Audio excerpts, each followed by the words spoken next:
First time आणि प्रत्येक परफॉर्मरचं तुम्हाला व्हिडिओ द्यायचं पण आमचा मानस आहे, तोही प्रयत्न असणार आहे. आणि एक्झॅक्टली आम्ही लास्ट टाइम केलं.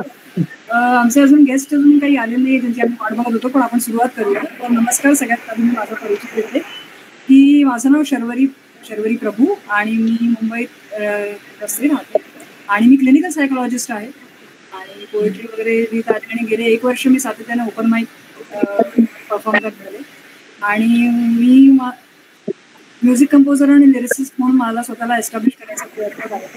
या ह्याच्यात मी खूप मेंटल हेल्थवर गाणी लिहिल्या, कविता लिहिल्या आणि ज्या मी सादर करते मेंटल हेल्थ इन्स्टिट्यूट्समध्ये, कॉन्फरन्सेसमध्ये, ओपन माईक्समध्ये आणि इतक्या छान इव्हेंट्समध्ये जिथे अवेअरनेस क्रिएट होतो.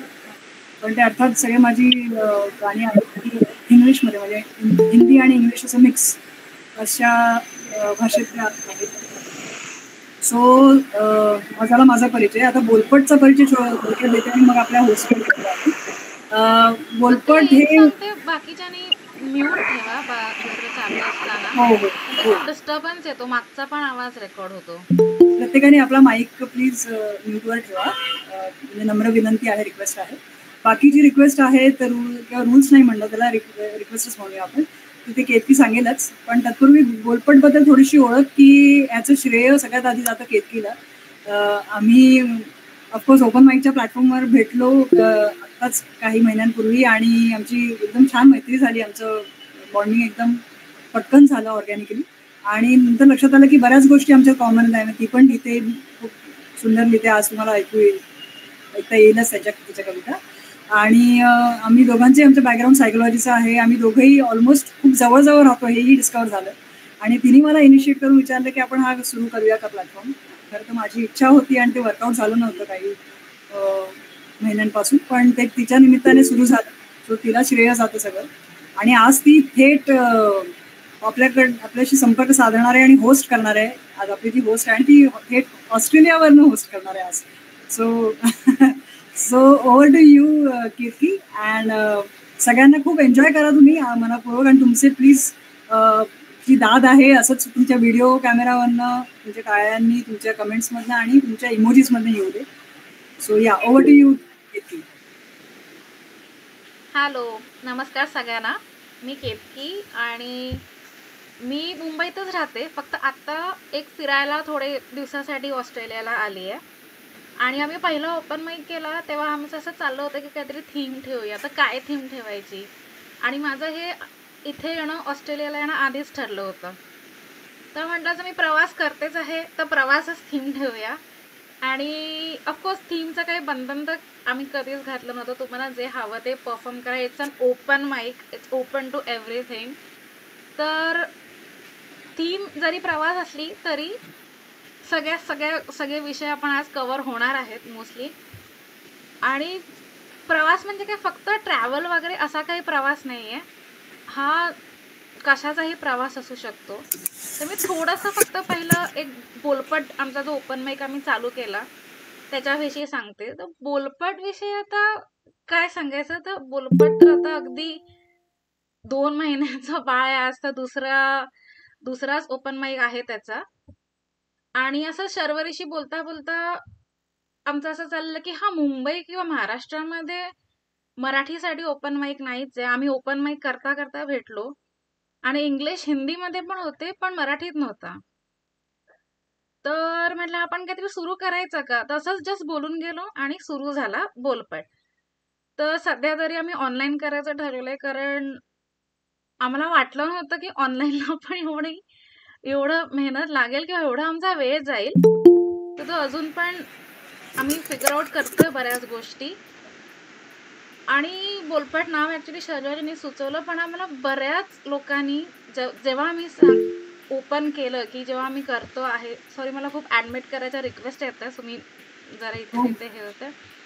सो जेव्हा आम्ही बोलपट सुरू करायचं ठरवलं तर बोलपटचं नाव शर्वरीनेच ठरवलं आणि खूप लोकांनी आम्हाला असं स्वतःहून अगदी विनामूल्य मदत करायचं. जसं रक्षिता आता आली आहे, तर रक्षिताने आमचा बोलपटचा लोगो जो हिच्या मागे तुम्हाला दिसतोय, शर्वरीच्या मागे गोल असं बोलपट आणि तो माईक आहे, तो लोगो रक्षिताने आमच्यासाठी डिझाईन केलाय. हो अगदी अगदी. येस. आणि तिने स्वतःच आम्हाला सांगितलं, आम्ही काही तिला अप्रोच आहे, ती अशीच आली पहिल्या ओपन माईक नंतर आणि म्हणाली की मला करायला आवडेल तर मी करते. आणि पोस्टर, जे पोस्टर तुम्ही बघितलं असेल निळ्या रंगाचं, सो ते पोस्टर आणि लोगो दोन्हीही तिने आम्हाला अगदी, आम्ही तिला खूप खूप सातवलंय या गोष्टीमध्ये की असंच पाहिजे तसंच पाहिजे. पण तरी पण तिने एकदम काहीही कंप्लेंट्स न करता, कुठल्याही तक्रारी न करता तिने आम्हाला लोगो करायला मदत नाही केली, करूनच दिला. आणि आम्ही पण तो एकदम आवरटपणे घेतला की हा बरं ठीक आहे चलो. आणि अजून 1-2 मैत्रिणी मला टेक्निकल गोष्टींमध्ये, ज्यांना कळलं की मी आणि शर्वरी दोघेही टेक्नॉलॉजिकली चॅलेंज आहोत. टेक्नॉलॉजिकली माठच आहोत, त्यामुळे ते स्वतःहूनच आम्हाला म्हणाले की हा आम्ही करून देतो. आणि कोणी करून घेतलं की आम्ही ऑफकोर्स त्यांना देऊन टाकतो काम की तुम्ही करा. तर तुम्हाला काही सजेशन असतील, आज जे आहे तिकडे काही सजेशन असतील, काही तुम्हाला मदत करायची असेल, प्लीज आम्हाला सगळे सजेशन सगळे हे ऐकायला आवडेल. आणि येस, दॅट इज अबाउट बोलपट. आणि आपण पहिला परफॉर्मन्स करूया का सुरू? हो करूया ना. तत्पूर्वी मला सांगायचं की जशी रक्षिता आमच्या मदतीला धावून आली स्वतःहून, म्हणजे अक्षरशः प्रकट झाली ती की लेट मी हेल्प यू आणि लेट मी डू दिस, आणि खूप खूप स्वीटली. तसंच आम्ही शोच्या एंडला आम्ही सांगूच परत एकदा, पण आत्ताच एक रिमाइंड करतोय की शो संपल्यानंतर, इव्हेंट संपल्यानंतर आम्ही 24 तासासाठी ओपन, आमचा जो व्हॉट्सअप ग्रुप आहे तो ओपन करणार आहोत. तर त्यात तुम्ही तुमच्या इन्स्टा लिंक्स एकमेकांना फॉलो करणं, एकमेकांना सपोर्ट करण्यासाठी, तुमच्या काही कविता, काही तुम्हाला जे काही शेअर करायचं असेल, तुम्हाला सजेशन्स द्यायचे असतील आम्हाला की आम्ही कसं काय बेटर करू शकतो, तर ते प्लीज मोकळेपणाने तिथे मांडा. त्याच्यासाठी 24 तास तुला राहीलच. आम्ही परत सांगूच आहे. पण आपण आता ओपन माईकच्या मेन मुद्द्याकडे आणि मेन परफॉर्मरकडे जाऊया, कारण आमची बडबड काय चालत राहील. आणि चालू करायच्या आधी फक्त मला एवढंच सांगायचं की 4 मिनिट आम्हाला, जेव्हा आम्ही चालू केलं तर आम्हाला खरंच वाटलं नव्हतं आम्हाला एवढा प्रतिसाद मिळेल. आम्ही दोघांनी मिळून ठरवलेलं की 4-5 लोक तर आम्ही आणूच, आमच्या मित्रमैत्रिणी तर आम्ही हाताला धरून आणूच ऑनलाईन परफॉर्म करायला. आणि 10 जर आले तर सक्सेस, असं आम्ही ठरवलेलं. आणि आम्हाला पहिल्या ओपन माईकमध्ये जे होते त्यांनी पण बघितलं असेल की आम्हाला डबल परफॉर्मर्स आले. आणि आता पण भरपूर परफॉर्मन्स आले, ऑडियन्स म्हणून पण आले. त्या लोकांचं तर खरंच कौतुक आहे, म्हणजे ते दुसऱ्यांचं ऐकायला आले. सो सगळ्यांना वेळ पुरावा म्हणून प्लीज 4 मिनिटाच्या आत तुमचं बोलणं, म्हणजे तुम्ही जे परफॉर्म करता ते 4 मिनिटाच्या आत संपवा, कारण सगळ्यांना वेळ देता आला पाहिजे. काही अगदी सिरियस विषय असेल तर प्लीज ट्रिगर वॉर्निंग द्या, म्हणजे बाकीच्या लोकांना तसं तयार राहता येईल, किंवा नसेल ऐकायचं तर म्यूट करता येईल. आणि कोणी आपली स्वतःचे माईक जर तुम्ही परफॉर्म नसाल करत तर तुम्ही म्यूट ठेवा, कारण तुमचा मागचा आवाज सगळं रेकॉर्ड होतो आणि मग जो परफॉर्म करतोय त्याला खूप डिस्टर्बन्स येतो मध्ये मध्ये. सो बस एवढे, जास्ती काही फार रूल्स नाही आहेत आमचे, रूल्स पण नाही आहेत, दिस इज जस्ट सजेशन. आणि जर तुम्हाला फीडबॅक द्यायचा असेल किंवा कुठलाही प्रतिसाद द्यायचा असेल तर तिथे जे इमोजीज आहेत किंवा कमेंट सेक्शन सगळ्यांसाठी ओपन आहे, तर प्लीज तिकडे हे करा. आणि एखादा अगदीच परफॉर्मन्स आवडला असेल तर प्लीज लक्षात ठेवून नंतर व्हॉट्सॲप ग्रुप जो आम्ही ओपन करू तो आम्ही सध्या ॲडमिनसाठीच ठेवलाय, कारण खूप स्पॅम मेसेजेस येतात. सो सध्या तरी लाईट गेला, सो सध्या तरी ॲडमिनसाठी ठेवलाय, पण तो आम्ही बोलपटचा हे झाल्यानंतर चालू करू. सो तेव्हा तुम्ही सगळे सजेशन्स टाकू शकता. सो आता आपण स्टार्ट करूया पहिल्या परफॉर्मन्सला. हो, तत्पूर्वी सॉरी मी परत इंटरप्ट करते, पण सगळ्यांनी एकदा व्हिडिओ प्लीज तुमचा ऑन करा, म्हणजे आपण एक फॅमिली फोटो घेऊ. पुन्हा एकदा शेवटी घेऊच, पण आता एक घेऊन टाकूया. सगळे आहेत तर fresh. Yes yes Vaibhav, we are recording the session. त्यांनी कमेंटमध्ये विचारलंय, आम्ही करतोय रेकॉर्ड सेशन. ओके आहे ना, दिसतोय ना, मी येतोय. हो हो हो हो हो हो.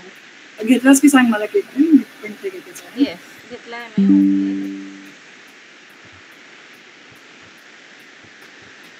स्माइल प्लीज, से बोलपट, से चीज.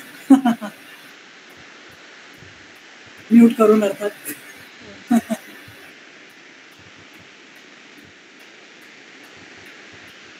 एक मिनिट, काहीतरी कोणीतरी प्रेझेंट करताय, गेस उमा परोळेकरांचं काहीतरी चुकून प्रेझेंट झालंय का उमा प्लीज. हां, सो येस, तर मी तुम्हाला पहिला एक म्हणजे छोटीशी खोली दाखवते. अगदी हॉस्टेलची खोली तुम्हाला वाटेल अशी खोली आहे. माझी बहीण इथे ऑस्ट्रेलियामध्ये आहे आणि ती हॉस्टेलमध्ये राहते. सो तिच्याकडे मी सध्या राहते आणि इथे आता खूप पाऊस पडतो. तुम्हाला आवाज थोडासा येत असेल, इथे खिडकी आहे तर पावसाचा आवाज येत असेल. हो आणि आता इथे 12:30 वाजलेत म्हणजे पाऊण रात्रीचे आणि तापमान 12 डिग्री असं आहे. सो बस एवढंच मी तुम्हाला सांगते. अभी कुर्सी की पेटी बांध लीजिए और तैयार हो जाइए अपने ये प्रवास के लिए. सो येस, आपला पहिला बोलपटचाही प्रवास सुरू होतो या निमित्ताने. Yes, go for it. तर पहिला परफॉर्मन्स अन्वय आलाय का? अन्वय चौबल मी बघितलं नाही आहे त्याला. जर नसेल आला तर आपण अजित जाधवांपासून चालू करू. ते आलेत आय गेस. अन्वय आहे का? अन्वय नाही आहे मला वाटतं. अच्छा, मग will come back to him. Yes, Ajit Jadhav आहेत नेक्स्ट. हो, अनम्यूट करा.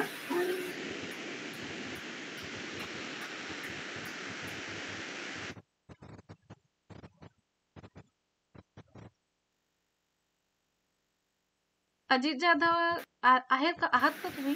आहेत ते, मला दिसतंय इथे पण म्यूट आहे त्यांचं माईक. तुम्हाला म्यूट करता येतोय का माईक तुमचा? अनम्यूट करता येतंय का? जर काय मदत हवी काही असेल तर टेक्निकल कमेंट इश्यू सेक्शन मध्ये कमेंट्स विचारू मध्ये हा शकता. कळवा. हा host can unmute his mic. Okay. हा ओके. हा हां झालं.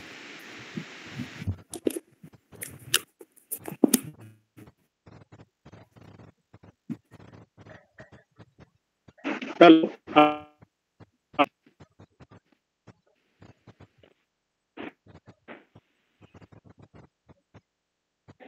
हॅलो. येस, चालू करू शकता तुम्ही. हो, येतोय तुमचा आवाज.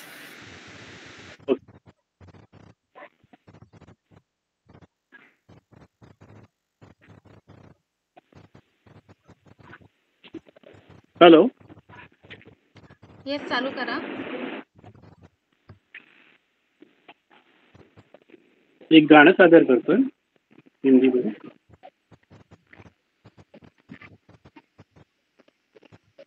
ये जीवन है इस जीवन का यही है है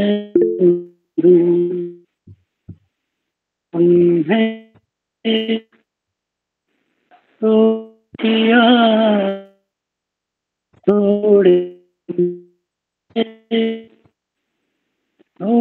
खुशियाँ यही है यही है यही है छाव धूप ये जीवन है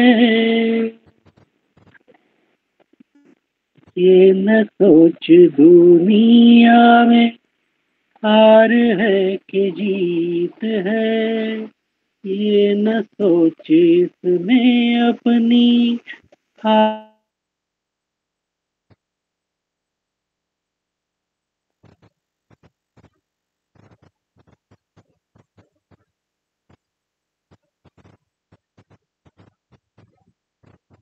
जिद ना छोड़ो ये मन सॉरी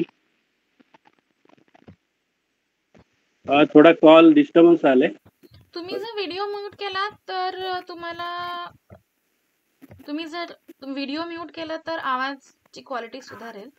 तर तुम्ही ते प्रयत्न करून बघू शकता व्हिडिओ म्यूट करून गाणं. ओके.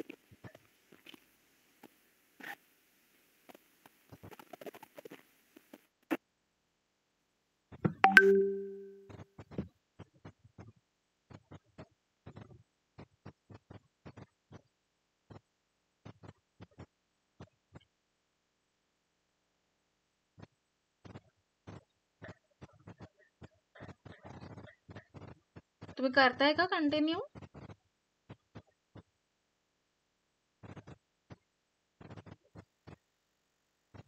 अच्छा, त्याने मीटिंगच लेफ्ट केली. ठीक आहे. सो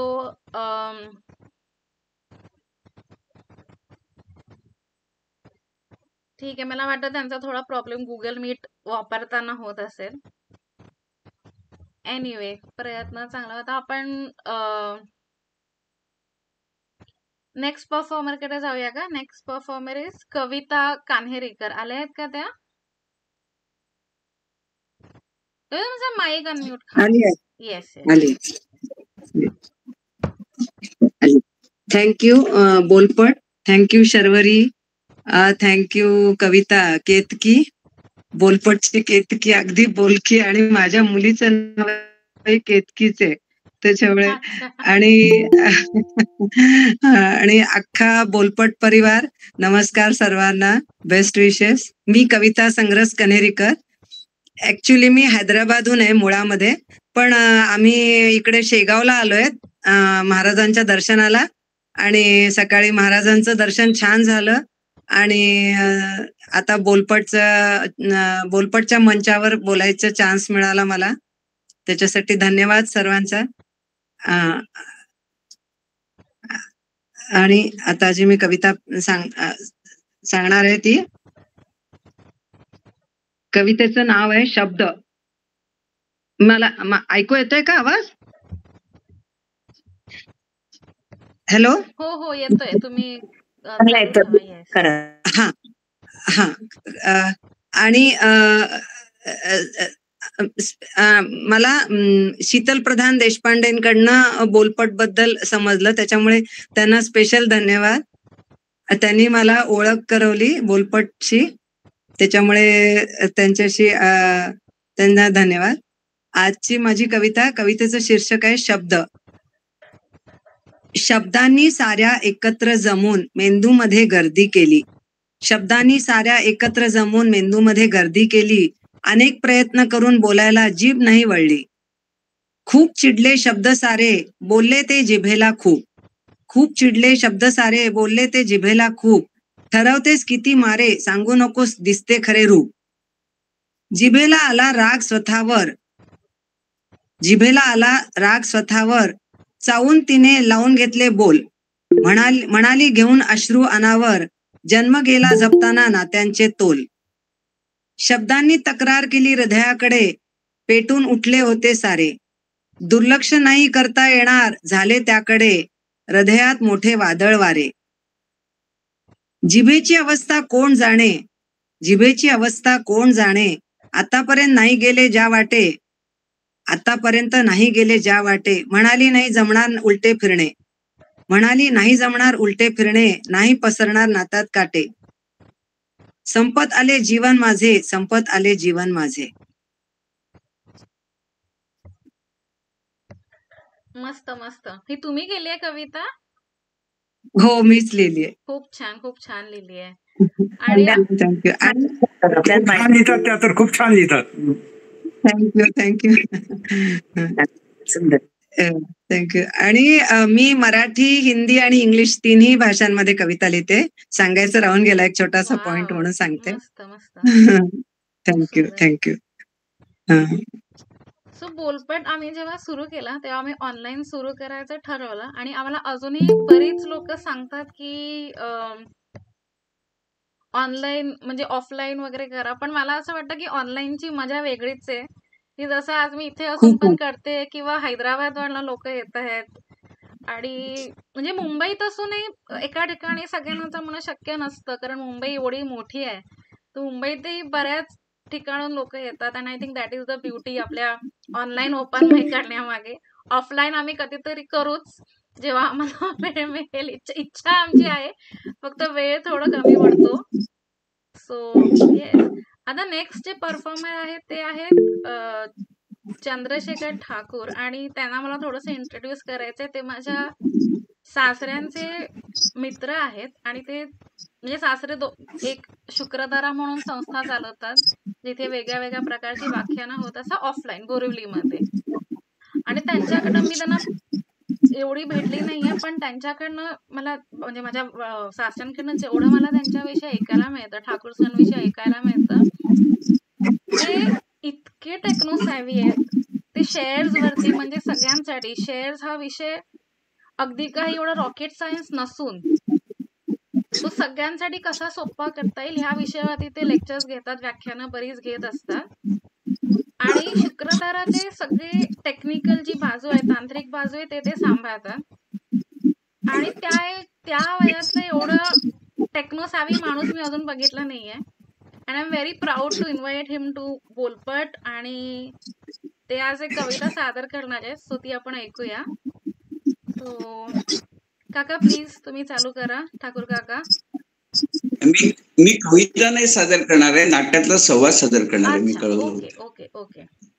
रायगडाला जेव्हा जाग येते नाट्यातला संवाद आहे. आग्र्याला ज्यावेळी शिवाजी महाराज गेलेले असतात आणि औरंगजेब त्यांना कप्तानी अडकवून ठेवतो आणि मिठाईच्या पेटारातून ते सुटका करून बाहेर पडतात. आणि बाहेर पडल्यावरती अडचण अशी होते की महाराष्ट्राच्या दिशेने येणं, औरंगजेब काय स्वस्त बसलेला नसतो, त्यांनी हेर सोडलेले असतात. तर हे पकडले जाऊ नयेत म्हणून असं ठरतं की शिवाजी महाराज आणि काही सरदार आधी पुढे जातील महाराष्ट्राच्या दिशेने. आणि काही दिवसानंतर संभाजीराजे, त्यावेळी वय वर्ष त्यांचं 8 होतं संभाजीराजांचं, तर संभाजीराजे आणि काही सरदार नंतर निघतील, म्हणजे पकडले जाणार नाही. हे बोलणं चालू असताना संभाजीराजे एकदम अस्वस्थ होतात. वय वर्ष 8 असतं की त्यांना वाटतं आपले वडील आपल्याला एकट्याला टाकून जाणार. ती अडी त्यांच्या मनात राहते की आपले वडील आपल्याला एकट्याला टाकून पुढे गेले. आणि लग्नानंतर संभाजीराजे ही गोष्ट आपली पत्नी येसूबाई हिला सांगतात की महाराजांचं आमच्यावर प्रेम नाही, नाहीतर ते आम्हाला एकट्याला टाकून गेलेच नसते. तर ही गोष्ट येसूबाई सांगतात शिवाजी महाराजांना, आपल्या सासऱ्यांना, की स्वारी आपल्यावर नाराज आहे कारण तुम्ही त्यांना एकटं टाकून आलात आग्र्याला. तर त्यावर शिवाजी महाराज खुलासा करतात येसूबाईंकडे की आपण का त्यांना एकटं मागे टाकून आलो. तो संवाद म्हणून दाखवतो नाटक रायगडाला जेव्हा जाग येते, वसंत कानेटकर. शिवाजी महाराज सांगतात सूनबाईला, सूनबाई, राजाला एकटं मागे टाकून जायला आम्ही त्यांचे दुश्मन का होतो?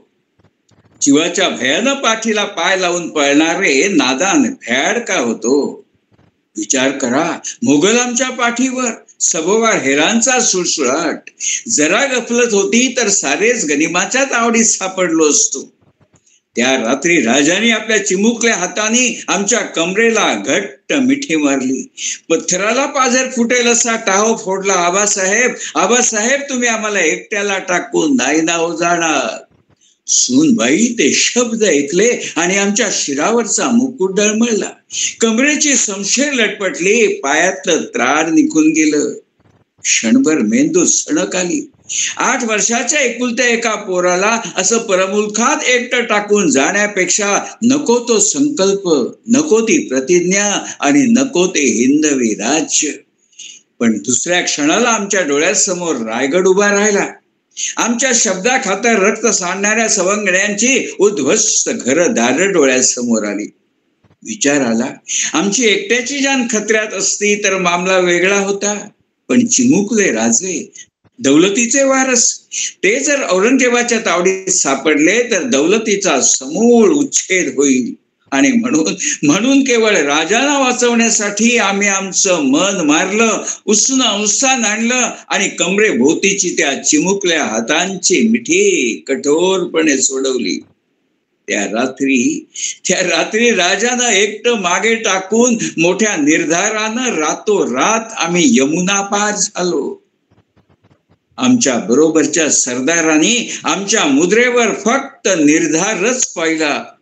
पण सूनबाई, आमच्यातल्या तडफडणाऱ्या पित्याचे अश्रू पाहिले फक्त यमुना माईनं.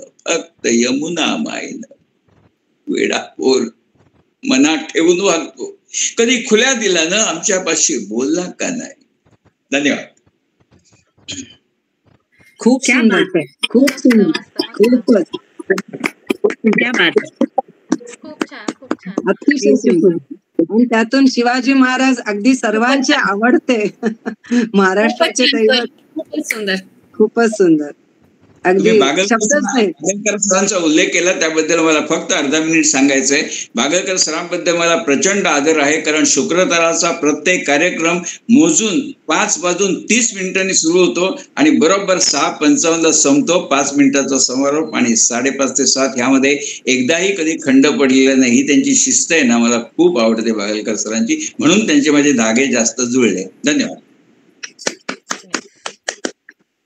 बागलकर म्हणजे माझे सासरे आणि मी लग्नानंतर बागलकर आहे. आणि ते जी शुक्रतारा संस्था चालवते ते इतके नित्यनेमाने ते चालवतात किंवा ते इतके प्रॉम्प्ट आणि म्हणजे डिसिप्लिन्ड आहेत की तेवढं तर अटेंड करणं आम्हाला खूपच पण ठीक आहे, आम्ही पण प्रयत्न करतो आहोत वेळ पाहायची.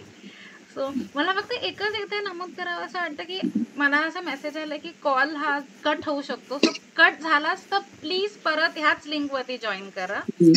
आणि ठाकूर काकांनी ते मला सादर सांगायचं केलं होतं की आपण कमेंट सगळे नंतर नंतर एकत्र सगळ्यांचे ऐकूयात, कारण मध्ये मध्ये तर खूप वेळ जाईल आणि आपल्याला बरेच आज परफॉर्मन्स आहेत. सो मला एक औरंगजेब सांगायचं होतं. हा हॅलो. सॉरी सॉरी मी डिस्टर्ब करते. काही नाही, इथे एनी टाइम नाहीये, पण मी टेबलिंग केलेलं आहे, तर मी मीटिंग बोलली तर चालेल का? हा चालेल चालेल. थोडस सॉरी आहे. नो नो नो चालेल चालेल, काय नाही. नंतर पुढच्या ओपन माईकला परत या. ओके, हो हो, मी जेव्हा हैदराबादहून जॉईन होईल तेव्हा येस. नेक्स्ट मीटिंग मध्ये. सो ठाकूर सरांविषयी मला असं सांगायचं होतं की आपण औरंगजेब किंवा कुठल्याही महाराष्ट्राच्या इतिहासाबद्दल कुठलाही किस्सा काढून आपण बोललो तरी तो एक चित्तदराक इट्स एक्सपिरियन्स इन इटसेल्फ. पण जसा त्यांनी सादर केला अगदी खणखणीत आवाजामध्ये आणि एकदम स्पष्ट, so I think that adds the beauty to that whole experience. नुसतंच वाचून दाखवणं वेगळं आणि हे it's was an actual performance. Absolutely, absolutely. Hats off. Hello. Thank you so much. Vineet, are you trying to say something? Yeah, actually, I wanted to ask, like, notification is coming that it will end. This call will end so in 8 please minutes. join again on the same link. तुम्ही परत ह्याच link Oh, वरती okay. Join करू शकतात. Okay, and yeah, so I mean, my performance number is at what? Yes, हा हा, ते मी सांगते तुम्हाला आल्यावरती. ओके, तर मी कमेंट सेक्शन मध्ये घातली ऍक्च्युली परफॉर्मन्सची लिंक. तर आता असाच माझ्या सासऱ्यांचा विषय निघाला तर मला एक छोटासा किस्सा सांगते की मी बोरिवलीमध्ये एक असं 5 वर्षाची असताना वगैरे राहायला आले आणि त्या घरामध्ये अजूनही ते घर आहे आणि आई वडील अजूनही राहत आहेत. त्यामुळे माझं अख्खं आयुष्य बोरिवलीतच गेलं. मी लग्न पण अगदी जवळच्या घरा म्हणजे माझ्या घरापासून 20 मिनिटावरती माझं लग्न करून मी आले. आणि आजूबाजूचे माझे आई बाबा आणि माझे सासू सासरे इतके सोशल आहेत की आमचं लग्न ठरलं ते जेव्हा आम्ही पहिल्यांदा भेटलो खूप कॉमन फ्रेंड्स किंवा खूप ओळखी निघाल्या. म्हणजे माझ्या आईची मैत्रीण माझ्या सासूच्या ट्रेनमध्ये असायची किंवा आमच्या सोसायटीतलं एखादं जोडपं माझ्या सासऱ्यांबरोबर योगा क्लासला होतं. त्यामुळे मी लग्न करून आले तर मला असे काही की तुला किती भावंड आहेत किंवा तुझे वडील काय करतात असे काही प्रश्न विचारलेच नाहीत. आणि मी पण एकदम कम्फर्ट झोन मध्ये एकदम कम्फर्टेबल होते. आणि त्याच्यानंतर माझ्या मिस्टरांची बदली झाली युकेला आणि आम्ही एकदम सगळं गाशा गुंडाळून मला एकदम असं एका माझ्या कम्फर्ट झोन पासनं एकही माणूस कोणीही आजूबाजूला ओळखीचे नाहीत असं लंडन शहरामध्ये मी राहायला गेले. आणि जेव्हा मी तिथे राहायला गेले तेव्हा मला जाणवलं की इतक्या वेगळ्या वेगळ्या प्रकारची लोक, म्हणजे जसं मुंबईमध्ये बऱ्याच शहरांमधून लोक आलेली असतात तिथे जगातल्या सगळ्या देशांमधली लोक आलेली आहेत. सो 1-2 मैत्रिणींचा फक्त मी एक किस्सा सांगते की एक मुलगी होती लॉरा म्हणून.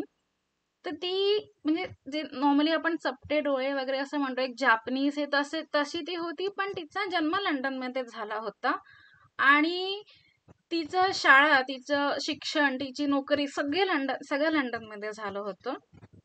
पण ती एका विशिष्ट प्रकारची दिसते त्यामुळे ती जपानची असून पण तिला सगळे चायनीज म्हणायचे. आणि जेव्हा कोविड आला तेव्हा ती एका सुपर मार्केटच्या लाईनीत उभी असताना तिला एक व्हाईट म्हणजे एक बाईने विचारलं की so are you returning from China. तर तिला ह्या गोष्टीचा इतका त्रास होतो की म्हणजे ती अशी एकदम तडफड मला सांगते की मी ह्या देशात किंवा लंडन शहराला सोडून 2 आठवड्यांपेक्षा जास्ती दुसरीकडे कुठे कधीच राहिले नाहीयेत, पण ते मी ह्या देशात कधीच सिद्ध करू शकत नाही. किंवा अजून एक मैत्रीण मिळाली जास्मिन नावाची, ती म्हणजे तिची कात्री आपल्या सगळे ब्राऊन जसं आपण म्हणू शकतो तसं आहे आणि तिचं पण सेम शिक्षण, जन्म, नोकरी, कॉलेज सगळं लंडन शहरात झालं. पण फक्त तिचा रंग गोरा नाहीये त्यामुळे तिला कधीच असं लोकांनी आपलं नाही केलं की एका ठिकाणी ती नवीन राहायला गेली, तर तिला शेजाऱ्यांनी विचारलं परत, अगेन ही वॉज व्हाईट, तर त्यांनी परत विचारलं की so how are you finding your life in UK.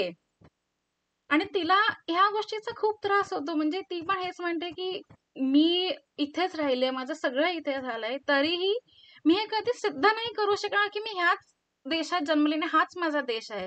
मी नेहमी ह्या लोकांसाठी परकेच राहिले. आणि म्हणजे मला हे अनुभव कधीच आले नाही. माझं सगळं आयुष्य बोरिवलीत गेल्यामुळे. आणि आम्ही जेव्हा लंडन सोडून परत बोरिवलीत आलो, तेव्हा परत मी त्याच गोतावळ्यात हे झाले, मिसळत गेले आणि असेच अजून ओळखी वाढत गेल्या, त्यातच गुंता वाढत गेला. तर ह्या लोकांचे अनुभव ऐकल्यावरती म्हणजे it's an eye opening experience. आणि आपण असं म्हणजे माझ्या समजण्या पलीकडे आहे ते. सो बस हे बोलून नेक्स्ट आपण परफॉर्मन्स कडे जाऊया. जतीन आमचा फेवरेट परफॉर्मर आहे. तो लास्ट इयर पण होता, so is a veteran now. Thank you. एक मिनिट हा. तर तुम्ही पहिले तर सगळ्यांना नमस्कार. माझं नाव जतीन पोद्दार आणि मागच्या वेळेस तुम्ही मला वाटतं विषय सांगितलेला प्रवास. तर मग हा एक प्रवासावर मी किस्सा तुम्हाला सांगतो. तर हा किस्सा आहे माझ्या आजीचा. माझ्या आजीबद्दल थोडं सांगतो की आजी आता 1-2 वर्षापूर्वी गेली, पण तिचा सेन्स ऑफ ह्युमर कमाल होता. आणि कधी कधी ती आम्हाला म्हणजे लाईक अशा पद्धतीने ती आम्हाला एक काय म्हणतात बीट करायची ना, म्हणजे बोलण्यामध्ये वगैरे. तर खरंच कमाल होतं. तर तिचा एक किस्सा आहे की आमचं म्हणजे आजीचं माहेर हे खानदेशातलं, जळगाव जिल्हा. तर त्यामुळे ना तिच्या बोलण्यात वगैरे खूप असं म्हणजे तिची भाषा ही खूप खानदेशी होती, किंवा तिचं राहण्याची पद्धत, ती नऊवारी नेसायची, ती पण थोडी खानदेशी. आणि तिचं अगदी म्हणजे बोलण्यामध्ये खूप असं खानदेशी प्रमाण खूप जास्त होतं. आणि एकदा काय झालं की आम्हाला एक फोन आला, आणि ही गोष्ट आहे 2003 वगैरे तेव्हाची, म्हणजे ऑलमोस्ट आता 20 वर्ष होऊन गेले.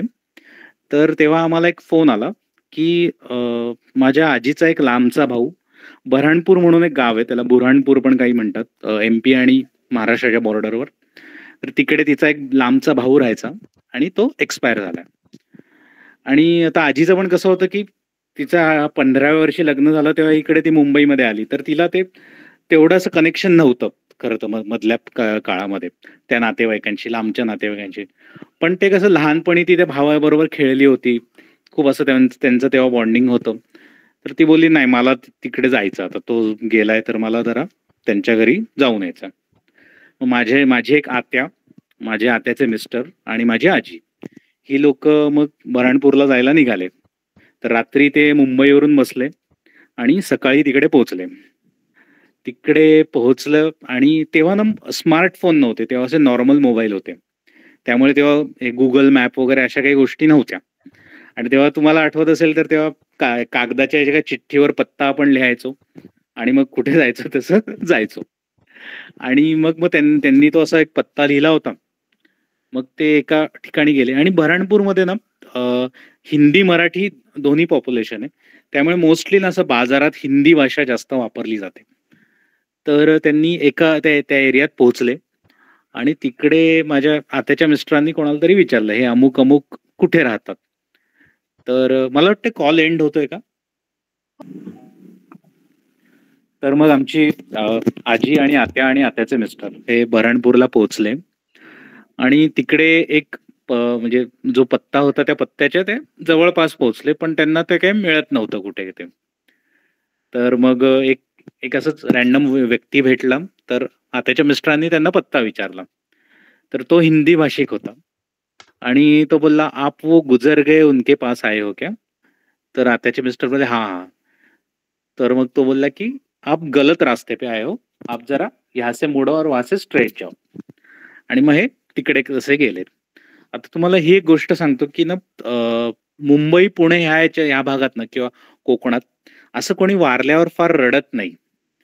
पण जर तुम्ही विदर्भ किंवा खानदेश किंवा इतर कुठे गेला ना, तिकडे असं खोटं खोटं का होईना पण रडायला लागतं. आणि खानदेशात तर ना गाणे बिणे म्हणून रडतात. म्हणजे ते रडणं बघून ऍक्च्युली हसू येईल असं असं रडतात कोणी वारलं असल्यावर. आणि इव्हन जे श्रीमंत लोक असतात ना ते अशा रुदाली पण ठेवतात, म्हणजे रडायला बायका पण अशा बोलवतात वगैरे. आता आता बोलवत नाही, पण एक पूर्वी बोलवायच्या, एक 20-30 वर्षापूर्वी. तर मग ही लोक गेले आणि मग गेल्या गेल्या त्या एक घरात त्यांना एक घर मिळालं तिकडे. ते मयत झालेले. गेल्या गेल्या आमच्या आजीने पूर्ण म्हणजे आव देखा ना ताव जी रडायला सुरुवात केली की म्हणजे लाईक आणि गेल्या गेल्या ते एक 7वा सूर पकडला, म्हणजे एकदम तार सप्तकात रडायला लागली. तर मग आणि माझी आत्या पण गेली, ती पण रडते. त्यांच्या घरातल्या ज्या बायका होत्या त्या पण रडताय आणि खूपच असं म्हणजे ते हे माहोल तयार झाला. आता आत्याचे मिस्टर जरा पुरुषांमध्ये बाहेर अंगणात बसले असे त्या लोकांमध्ये. ते गाणी कोणालाच ओळखत नव्हते, त्यामुळे ते काय बोलणार, त्यामुळे जस्ट ते बसून राहिले. इकडे आतमध्ये आजी रडते एकदम, आत्या पण रडते आणि गाणे बिणे म्हणून रडते, म्हणजे तर ते खूपच हे असतं. आणि मग त्या आत्याच्या मिस्टरांना चहा आला, नाश्ता आला, पण त्यांना ना असं काही क्लिक होत नव्हतं. त्यांना असं वाटत होतं की यार आपण इकडे आलोय पण ना थोडंसं ना ही लोक थोडी वेगळी वाटताय का, कोण जाणे असं काय होतंय वगैरे वगैरे. ते असंच विचार कर, पण ते बोलले की कदाचित हे एमपी बॉर्डरवर राहिले त्यामुळे जरा त्यांची एक संस्कृती वेगळी असेल, थोडंसं बोलणं वेगळं आहे, अशा त्या ह्याच्यात होते. इकडे आतमध्ये आजी रडते, आत्या रडते वगैरे वगैरे. आणि मग एक अर्धा एक तास झाला सगळ्या ह्याचा, आणि अर्धा एक तासांनी ना आत्याच्या मिस्टरांनी एक डोअरवर एक नाव पाहिलं आणि ते नाव वेगळंच होतं. आणि मग ना त्यांना काहीतरी थोडासा एक संशय आला मनात. मग त्यांनी ना एका व्यक्तीला विचारलं की इथे म्हणजे हे कधी झालं, म्हणजे डेथ कधी झाली. तर ती व्यक्ती बोलली अहो 5-6 दिवस झाले. आत्याचे मिस्टर एकदम बोलले की मला तर असंच कळलं होतं की काल झाले. मग त्यांनी अजून थोडं त्यांना काहीतरी म्हणजे त्यांना असं वाटत होतं काहीतरी कन्फ्युजन झाले, पण काय कळत नाहीये. मग त्यांनी ना अजून त्याच व्यक्तीला विचारलं इथे जो जी व्यक्ती वारली त्यांच्या मुलाचं नाव घेतलं की तो कुठे आहे. तर मग हे बोलले नाही, जे वारले त्यांना मुलगा नव्हता, त्यांना 2 मुलीच होत्या. आणि मग त्यांच्या असं लक्षात आलं आपण चुकीच्या घरात आलो आहोत. आणि आता एक मोठा टास्क होता आमच्या आजीला घराच्या बाहेर काढणं. कारण आजी गेली तर होती, त्या बायकांच्या गोतावळ्यात ती होती, ती पण रडते, त्या बायका पण रडताय. मेन म्हणजे कोणी कोणाला ओळखत नाहीये, पण त्या रडत होत्या. कदाचित त्या बायकांना पण वाटलं असेल ही कोण बाई आहे एवढी जोरात रडते, पण त्या होत्या. मग कसं मग त्या आत्याच्या मिस्टरांनी आमच्या आत्याला बाहेर बोलवलं. तिला सांगितलं की हे बघ कोणाशी काही बोलू नको. माझ्या आजीला माई म्हणायचे. माईला बाहेर काढ, आपण बाहेर गेल्यावर तुम्हाला सगळं सांगतो, पण आता कोणाशी काही बोलू नका, बाहेर चला. आता मग आत्या आमची आजीला अशी बोलली की चल बाहेर. आता आजीला असं वाटलं मी रडते एवढी म्हणून हे एक मला शांत करण्यासाठी असं बोलताय, त्यामुळे आजी अजून जोरात रडायला लागली. म्हणजे जर तिने सा पकडला असेल वरचा तर ग पकडला वरचा, अशा पद्धतीने रडायला लागली. मग कसं बसं आत्याने ओढत ओढत तिला आणलं आणि आजी एकदम म्हणजे खानदेशी स्टाईलने बोलली माझा भाऊ मेला, मला रडू बी देत नाही, म्हणजे माझा भाऊ एक्सपायर झाला आणि मला रडू पण देत नाही. कसं बसं तिला बाहेर आणलं. बाहेर आणल्यावर मग त्या आत्याच्या मिस्टरांनी सांगितलं की अहो आपण चुकीच्या घरात गेलो होतो, गेले तुम्ही 1.5 तास ज्यांच्या घरात आहात ते आपल्या ज्यांच्याकडे जायचं होतं त्यांचं घर नाहीये. मग आपण एक आता काम करूया. मग त्यांनी मोबाईलवर 1-2 फोन लावले, त्यांना सांगितलं आम्ही इकडे इकडे उभा आहोत, कोणीतरी या आणि आम्हाला इकडून घेऊन जा. मग त्या घरातलं कोणतरी आलं आणि त्यांना घेऊन गेले. आणि मग जे आमचे खरे नातेवाईक होते त्यांच्या ते घरी गेले. तिकडे आमची आजी एक शब्द पण म्हणजे 1 मिनिट पण रडली नाही. शांत ती बसून होती. कोणी तिच्याशी बोलायला आलं तर ती बोलली, पण ती ना रडली नाही, ना कोणाचं सांत्वन केलं नाही. गुपचूप जेवले दुपारी, तिकडे थांबले थोडा वेळ आणि संध्याकाळी परत मुंबईला यायला ते निघाले. आता परत ते स्टेशनला आले वगैरे, त्यांची गाडी एक थोड्या वेळात येणार होती म्हणून ते स्टेशनवर बसले. आता तिकडे आमच्या आत्याच्या मिस्टरांना थोडी गंमत करण्याची हुक्की आली. त्यांनी आमच्या आजीला विचारलं का हो माई सकाळी आपण त्या चुकीच्या घरात गेलो, तुम्ही तिकडे एवढ्या रडल्या, पण जेव्हा आपण खऱ्या घरात गेलो तेव्हा मी रडल्या नाही, 1 मिनिट पण तुम्ही रडल्या नाही. तर आमच्या आजीचा सेन्स ऑफ ह्युमर भारी. आजी बोलली बघा ना, ते सकाळी जे झालं ना त्यामुळे माझा मूडच गेला. त्यामुळे रडण्याचा मूडच नव्हता.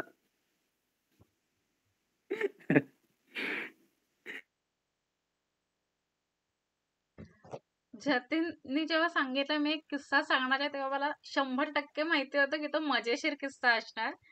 कारण लास्ट बोलपाटच्या ओपन माईकला पण त्यांनी एकदम गमतीशीर, म्हणजे सुरुवात अशी कडक, आमचे सर खूप कडक होते वगैरे अशी केली, आणि संपता संपता तो एकदम कॉमेडी होता. त्यामुळे जतीन आजही अगदी डेथ वगैरे कोणीतरी मरण पावलंय असा सगळा सिनारिओ क्रिएट घेऊन त्याच्यात पण कॉमेडी कॉमेडी किस्सा प्रेझेंट केलाय. Very nice thank you, Jatin. Thank you. Thank you. ठीक आहे, नेक्स्ट परफॉर्म आहे तेजस्विनी नवले. आहे ना तेजस्विनी? तेजस्विनीने आय गेस दुसऱ्या अकाउंट मध्ये लॉग इन केलंय.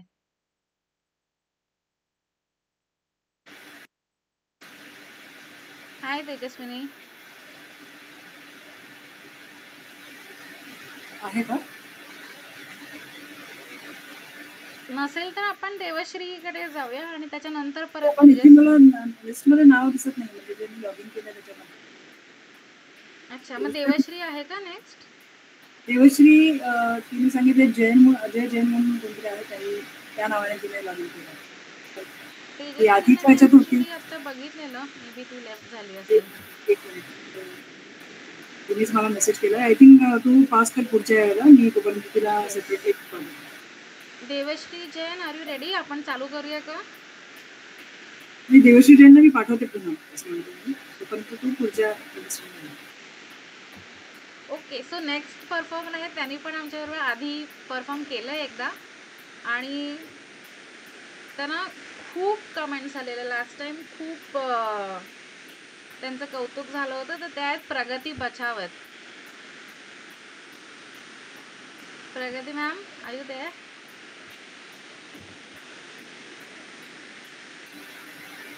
हो, सातत्याने आम्हाला सपोर्ट करत आहे. नाव आहे हे. येस. सगळ्यांना मनपूर्वक शुभेच्छा. आणि आज खूप आनंद होतोय, स्पेशली कारण मी आहे ना दुसऱ्या देशात आहे, आणि या देशातून आपल्या देशासाठी, आपल्या भाषेसाठी काहीतरी करता आलं पाहिजे. ही भावना इतकी सुंदर आहे ना. तर 4 मिनिट आहेत माझ्याकडे, 4 मिनिटं, आणि परत सांगावं असं वाटतंय मला की मराठी लिहायची सुरुवात परत केली आहे मागच्या 2-3 महिन्यापासून. तर 24 वर्ष काहीच लिहिलं नव्हतं मराठीतलं. काही त्रुटी असतील आणि काही चुका होत असतील तर आधीच क्षमा मागते आणि माझ्या या रचनेची सुरुवात करते. तर आपल्याला जो थीम मिळाला होता, तो थीम आहे प्रवास. आता जसं म्हणाली शर्वरी म्हणाल्या की प्रवास खूप वेगवेगळा असू शकतो, केतकी पण म्हणाल्या की. तर जेव्हा ही थीम आली सगळ्यात आधी तर खूप खूप थँक्यू. तुम्ही थीम दिली तर मला परत काहीतरी लिहावंसं वाटलं, काहीतरी लिहू शकतो. आणि सुरुवात करते, जास्त वेळ घेत नाही आपला. तर या जगाच्या पाठीवर एअरपोर्ट्स, जितके पण airports, railway station, bus stand आहेत, सर्वच साक्षी आहेत विरहाचे, प्रेमाचे, प्रतीक्षेचे. एखाद्या येणाऱ्या गाडीने पाहिलेत आनंदाचे क्षण, काही हसरे चेहरे, आतुर डोळे, थोड्या आशा, काहीसा दिलासा. जाणाऱ्या गाडीने पाहिली जीवघेणी प्रतीक्षा, पाणावलेले डोळे, मागे वळून नजरांच्या आड होईपर्यंत हलणारे हात आणि नजरेतून निसटत जाणारी साथ. सर्वांच्या जीवन यात्रेतील या लहान सहान यात्रा शिदोरी घेऊन येतात असंख्य अबोल्या आणि बोलक्या भावनांची. ह्याच यात्रेतून आपण सापडतो स्वतःला, कधी कधी लोकांनाही. गाडी निघताना अनावर झालेले अश्रू परत आत पाठवायला शिकतो. आई, मी मस्त राहते ग तिथे, तू उगाच करते काळजी, हे असं सुखावून जाणारं खोटं पण बोलायला शिकतो. आणि मग शिकतो आतली यात्रा, आणि मग शिकायला लागतो आतली यात्रा. जन्मापासूनचे सगळे अनुभव, नाती गोती, अश्रू, आनंद, या सर्वांसोबत पाऊलवाट चालता चालता ती वाट आतला रस्ता धरते आणि आपण आपसुकच चालायला लागतो आतल्या वाटेवर. एक नवीन प्रवास चालू होतो. आसक्तीतून विरहाकडे, मोहातून निर्मोहाकडे, मायेतून निर्मायेकडे, एका शरीरातून दुसऱ्या शरीराकडे ही यात्रा अबाधित अशीच चालू राहते. ही यात्रा अबाधित अशीच चालू राहणार आहे. हा प्रवास सतत आहे, कालातीत आहे. आम्ही क्षणिक आहोत, पण हा प्रवास सतत आहे. धन्यवाद. मस्त मस्त मस्त, खूप छान. त्या आपण एक प्रवास करता करता त्यांनी कविता पण प्रवासावरती लिहिली आहे. खूप छान प्रगती मॅम. त्यांच्याबद्दल मला Thank you. अजून एक गोष्ट सांगावीशी वाटते. त्यांनी एक पुस्तक लिहिलंय जे लास्ट टाइम त्यांनी दाखवलेलं, ते परत ह्या वेळेला आपण जेव्हा माईक ग्रुप ओपन करू तेव्हा जे नवीन आले त्यांना तुम्ही दाखवा तुमचं पुस्तक. हे माझ्याजवळ अजूनही आहे हे पुस्तक. तर ह्या पुस्तकाचं नाव आहे मौन सीता की रामायण, कुछ अनकही कुछ अनसुने. मी परत ग्रुप ओपन झाल्यावर लिंक टाकणार आहे. तर हिंदीत आहे पण पुस्तक. तर ज्यांना पण इच्छा असेल त्यांनी प्लीज घेऊन, आणि फक्त घ्यायचं नाहीये, वाचून मला रिव्ह्यूज द्यायचे, कारण पुढच्या पुस्तकावर खूप काम करायचंय. तर तुमचे रिव्ह्यूज आणि तुमचे फीडबॅक खूप कामी येतील. धन्यवाद. प्रगतीमुळे आपल्याला एक लेखिका मिळाली आपल्या ओपर माईक साठी, हो ना शर्वरी? हो, अगदी आणि अगदी. त्या आपण अगदी इंटरनॅशनली आपल्याबरोबर जॉईन झाल्या आहेत. International performer as well. Yes yes. तर मी सध्या वेगसमध्ये आहे, लास वेगस. ह्याला पापाचं शहर म्हणतात, सिन सिटी. हो. आणि ते खरंच आहे, पापाचं शहर आहे, कारण पाप खूप अट्रॅक्टिव्ह असतो नाही का. इथे सगळंच अट्रॅक्टिव्ह आहे, सगळं चमक आणि सगळं एव्हरीथिंग इज व्हेरी मटेरियल. तर ह्याच्यावर पण लिहिणार आहे, मग पुढच्या ओपन माईक मध्ये बोलणार आहे. Wonderful wonderful. Thank you for sharing. आम्ही वाट बघतो तुम्ही कॉन्स्टंट काय सपोर्ट. काय लिहाल आणि काय परफॉर्म कराल आमच्यासाठी घेते. येस येस, नक्की. धन्यवाद शर्वरी. शर्वरीमुळे मी जॉईन झाली इथे, आणि खूप खूप धन्यवाद केते की तुमचं. तुम्ही पण इंटरनॅशनली आम्हाला जॉईन करून घेताय. थँक्यू.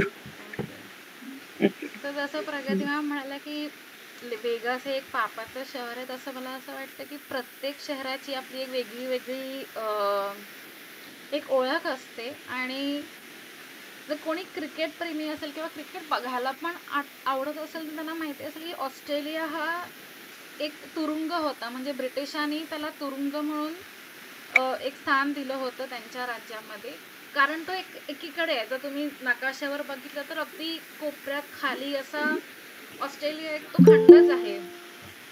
तर त्यामुळे ह्या लोकांचे म्हणजे जे आत्ता जे नागरिक आहेत ते त्या जे इथे तुरुंगवास सहन करायला त्यांचे आले होते, तुरुंगवासासाठी आले होते, त्यांचे डिसेंडंट्स आहेत, त्यांच्यापासून ते त्यांचे पूर्वज आहेत.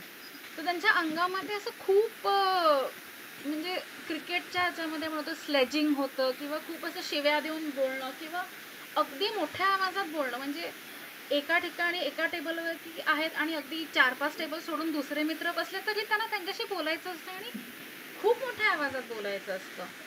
बरं, त्यात त्यांना कधीही म्हणजे जो एक शिष्टाचार आपल्याला UK वगैरे शहरं आपण बघितली तर अगदी अतिशयोक्ती, म्हणजे कुठल्याही एटिकेट्स किंवा शिष्टाचाराची अतिशयोक्ती, तर तसं असतं. आणि ऑस्ट्रेलिया त्याच्या अगदी उलट आहे. म्हणजे आत्ता मी मेलबर्नला गेले होते, आणि आत्ता मी सिडनीत आहे. मी मेलबर्नला गेले होते आणि माझ्या हॉस्टेलमध्ये एक ब्रिटिश मुलगी होती, आणि तिला हे लोक इतके लाऊड वाटायचे, आणि ती नेहमी म्हणजे किती जोरात गाड्या चालवतात किंवा किती मोठ्याने बोलतात, किंवा there is no thank you, no excuse me, काही नाही, नुसतं पुढे जायचं असतं. आणि मी तर मुंबईमध्ये आहे, त्यामुळे मला माझ्याकडे रस्ते, फुटपाथ तर सोडा, रस्ते पण नाही आहेत. त्यामुळे मला ते सगळं इतकं सुंदर वाटत होतं.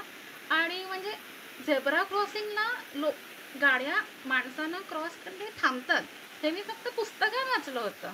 इथे ॲक्च्युली गाड्या माणसांसाठी थांबतात. त्यामुळे आपणच काहीतरी उगाच मोठं काहीतरी केलं असं आपल्याला वाटतं, पण तसं काही नसतं. तो त्यांचा शिष्टाचाराचा भाग आहे, किंवा त्यांना ते तसंच शिकवलं आहे.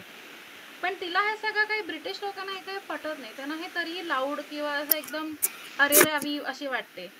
पण आपण तर मुंबईमधनं आलो, त्यामुळे आपल्याला कुठलेही थोडेफार नियम पाळले तरी ते नवीनच असतात. तर माझा आणि तिचा पर्स्पेक्टिव्ह एकाच ठिकाणी, एकाच शहराकडे आणि एकाच वेळेला बघण्याचा इतकं भिन्न होता. आणि 3-4 दिवस आम्ही एकत्र फिरत होतो आणि दरवेळेला तिचं वेगळं पर्स्पेक्टिव्ह असायचं आणि ह्यावेळी माझं वेगळं पर्स्पेक्टिव्ह असायचं. सो ऑस्ट्रेलियाविषयी थोडीशी ही गंमत मी तुम्हाला सांगते. बस अजून खूप काही फिरले आहे नाही आहे मी अजून. सो येस, तर नेक्स्ट परफॉर्मरकडे जाऊया आपण. नेक्स्ट परफॉर्मर आहेत मनीषा पाटील. हॅलो, नमस्कार. बोलपटच्या या दुसऱ्या ओपन माईकसाठी खूप शुभेच्छा. आणि मी कृतज्ञ आहे की मला तुम्ही या बोलपटच्या ओपन माईकचा भाग व्हायची संधी दिलेली आहे, शर्वरी आणि केतकी. Thank you so much. रक्षितामुळे मी तुमच्या बरोबर जोडली गेली आहे, so thanks to Rakshita also. मी आता प्रगती मॅमनी, केतकीनी ऑस्ट्रेलियाचे किस्से सांगितले, प्रगती मॅमनी लास वेगासबद्दल सांगितलं. मला प्रवास ही थीम आहे, त्यामुळे थोडंसं प्रवासाबद्दल बोलायचं आहे. सोलो ट्रॅव्हलिंग आजकाल नॉर्मल झालेलं आहे, पण माझं सोलो ट्रॅव्हल सुरू झालं होतं ते म्हणजे खूप वर्षांपूर्वी सुरू झालं. आणि 2007 साली मी माझा पहिला फॉरेनचा प्रवास केला आणि तो प्रवास होता एव्हरेस्ट वेथचा. तर त्यातले काही किस्से मला तुमच्याबरोबर शेअर करायचे आहेत.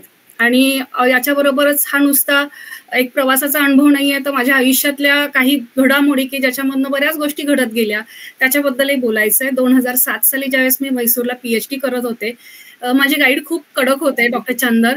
आणि मी काही लिहून नेलं की ते असे ना कागद फेकायचे आणि माझा कॉन्फिडन्स लूज झाला होता. आणि ते मला म्हणायचे, Manisha, what rubbish, you are doing PhD, you are not a BA student, mind it. आणि त्यांना माझ्याकडून खूप चांगलं काम करून घ्यायचं होतं, पण माझा कॉन्फिडन्स लूज झाला. आणि मग माझ्या भावाने मला सजेशन दिलं, डॉक्टर मंगेश, माझा मोठा भाऊ, की तू एक काम कर, तू फॉरेनला जा. आणि अनंत खटापटी करून 51 ॲब्स्ट्रॅक्ट पाठवली आणि एव्हरेस्ट वेथच्या युनिव्हर्सिटीमध्ये माझ्या पेपरचं सिलेक्शन झालं. आणि तो पेपर होता नटसम्राट या नाटकावरती. मग सगळी तयारी झाली आणि मी मुंबईला, माझा मोठा भाऊ मला सोडायला आला आणि माझ्या पेपरची झेरॉक्स करायची होती. आणि मी एअरपोर्टवरती त्याला सांगितलं, तू थांब इथे, मी 2 मिनिटात झेरॉक्स करून घेऊन येते. मी गेले, झेरॉक्स करून घेऊन आले. तो बिचारा माझं सगळं सामान ट्रॉलीवरती ठेवून माझी वाट बघत होता आणि मी त्याला क्रॉस करून पुढे गेले.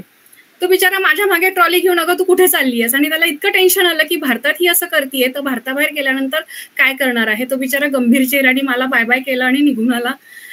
एअरपोर्टला खाली गेल्यानंतर सिक्युरिटी चेक इन वगैरे सगळं झालं आणि खाली गेल्यानंतर खूप गर्दी होती. 2:30 वाजता माझी फ्लाईट होती. पहिलाच माझा प्रवास होता. प्रचंड घाबरलेली होती. अगोदरच माझ्यामध्ये एक निगेटिव्हिटी, टेन्शन होतं, कॉन्फिडन्स लूज होता आणि प्रचंड भीती वाटत होती. प्रचंड गर्दी होती. मग भारतीय बैठक आपली निवांत खाली बसले. मला गीता मॅम म्हणून बँगलोरच्या भेटल्या, त्या ब्राझीलला निघाल्या होत्या. मस्त आम्ही गप्पा मारल्या. 2:30 वाजता फ्लाईट अनाऊन्स झाली. फ्लाईटमध्ये गेली, फोन केला सगळ्यांना, निघाली आता, परतीचं माहीत नाही मला, पण आता जाती आहे. आणि बसल्यानंतर पहिल्यांदा पाणी मागून घेतलं, पाणी पिलं. माझ्या शेजारी एक खूप जाडा ब्रिटिशर येऊन बसला. त्यांनी आपली स्क्रीन सुरू केली, मी आपली मूवी बघत होते. डिनर सर्व झालं, पटकन खाऊन घेतलं आणि मानसिक थकव्यामुळे मला झोप लागली. 1 तासा-1.5 तासानंतर मला जाग आली. तो बिचारा स्क्रीनवरती काहीतरी मूवी बघत होता आणि मला वॉशरूमला जायचं होतं. मग त्याला मी सांगितलं की एक्सक्यूज मी, कॅन आय गो. आणि त्यांनी मला जायला जागा दिली. बिचारा कसा बसा त्याच्या सीटमधनं बाहेर आला, उभं राहिला आणि मला जायला जागा दिली. मन चिंती ते वैरिना चिंती म्हणतात, ते माझ्या बाबतीमध्ये खरं झालं की याच्या आधी मी इतक्या वेळा व्हिज्युअल प्रॅक्टिस केली होती विमानातला टॉयलेटचा दरवाजा कसा उघडायचा असतो. पण बिचारी मी अगोदर कॉन्फिडन्स लूज, त्यात कोल्हापूर सारख्या भागामधनं आलेली आणि इतकं टेन्शन की मला तिथे गेल्यानंतर दरवाजा काही उघडताच येईना, काहीच कळेना मला काय करायचंय ते. आणि लाईट्स डिम झाल्या होत्या, केबिन क्रू सगळं आपल्या आपल्या जागेवरती गेला होता, सगळे झोपले होते. इकडे तिकडे बघितलं, कोणीच नव्हतं माझ्या मदतीला. मग आता काय करायचं, वॉशरूमला तर जायचं होतं. मग मी परत मागे आली आणि त्या ब्रिटिशरला जितकं विनम्रपणे गोड आवाजामध्ये म्हणता येईल तितकं त्यांना म्हटलं, excuse me please, I cannot open the door, will you please show मी. त्या बिचाऱ्याला माझं इंडियन इंग्लिश, बहुतेक महाराष्ट्रीयन इंग्लिश कळालं नाही. त्यांनी फक्त माझ्याकडे बघितलं, येस एवढंच उच्चारलं. आणि मग मी परत त्याला अगदी छान गोड बोलता येईल तितकं गोड बोलून सांगितलं, I cannot open the door, will you please help me. तो बिचारा कसा तरी स्वतःला बाहेर काढलं, तिथे आला आणि त्यांनी मला दाखवलं की ग्रीन कलर साईन, हाताचं साईन आहे, you should put your hand over there and just press a little bit. आणि मला मग तो कॉन्फिडन्स लूज झालेला, त्यात हे आपले असे प्रकार, त्यात आपण एवढं शिकलेलो आहोत आणि नॉलेज इज पावडर कशी आहे त्याचा पहिला मला अनुभव त्यावेळेस मिळाला आणि इतकं वाईट वाटायला लागलं की एवढी साधी गोष्ट आपल्याला जमली नाहीये. मग मी परत येऊन बसल्यानंतर ना शांतपणे मनाशी विचार केला, कॉन्फिडन्स लूज व्हायला लागलेला तो अजून लूज करून दिला तर आपला लंडनमध्ये टिकावं लागणार नाही.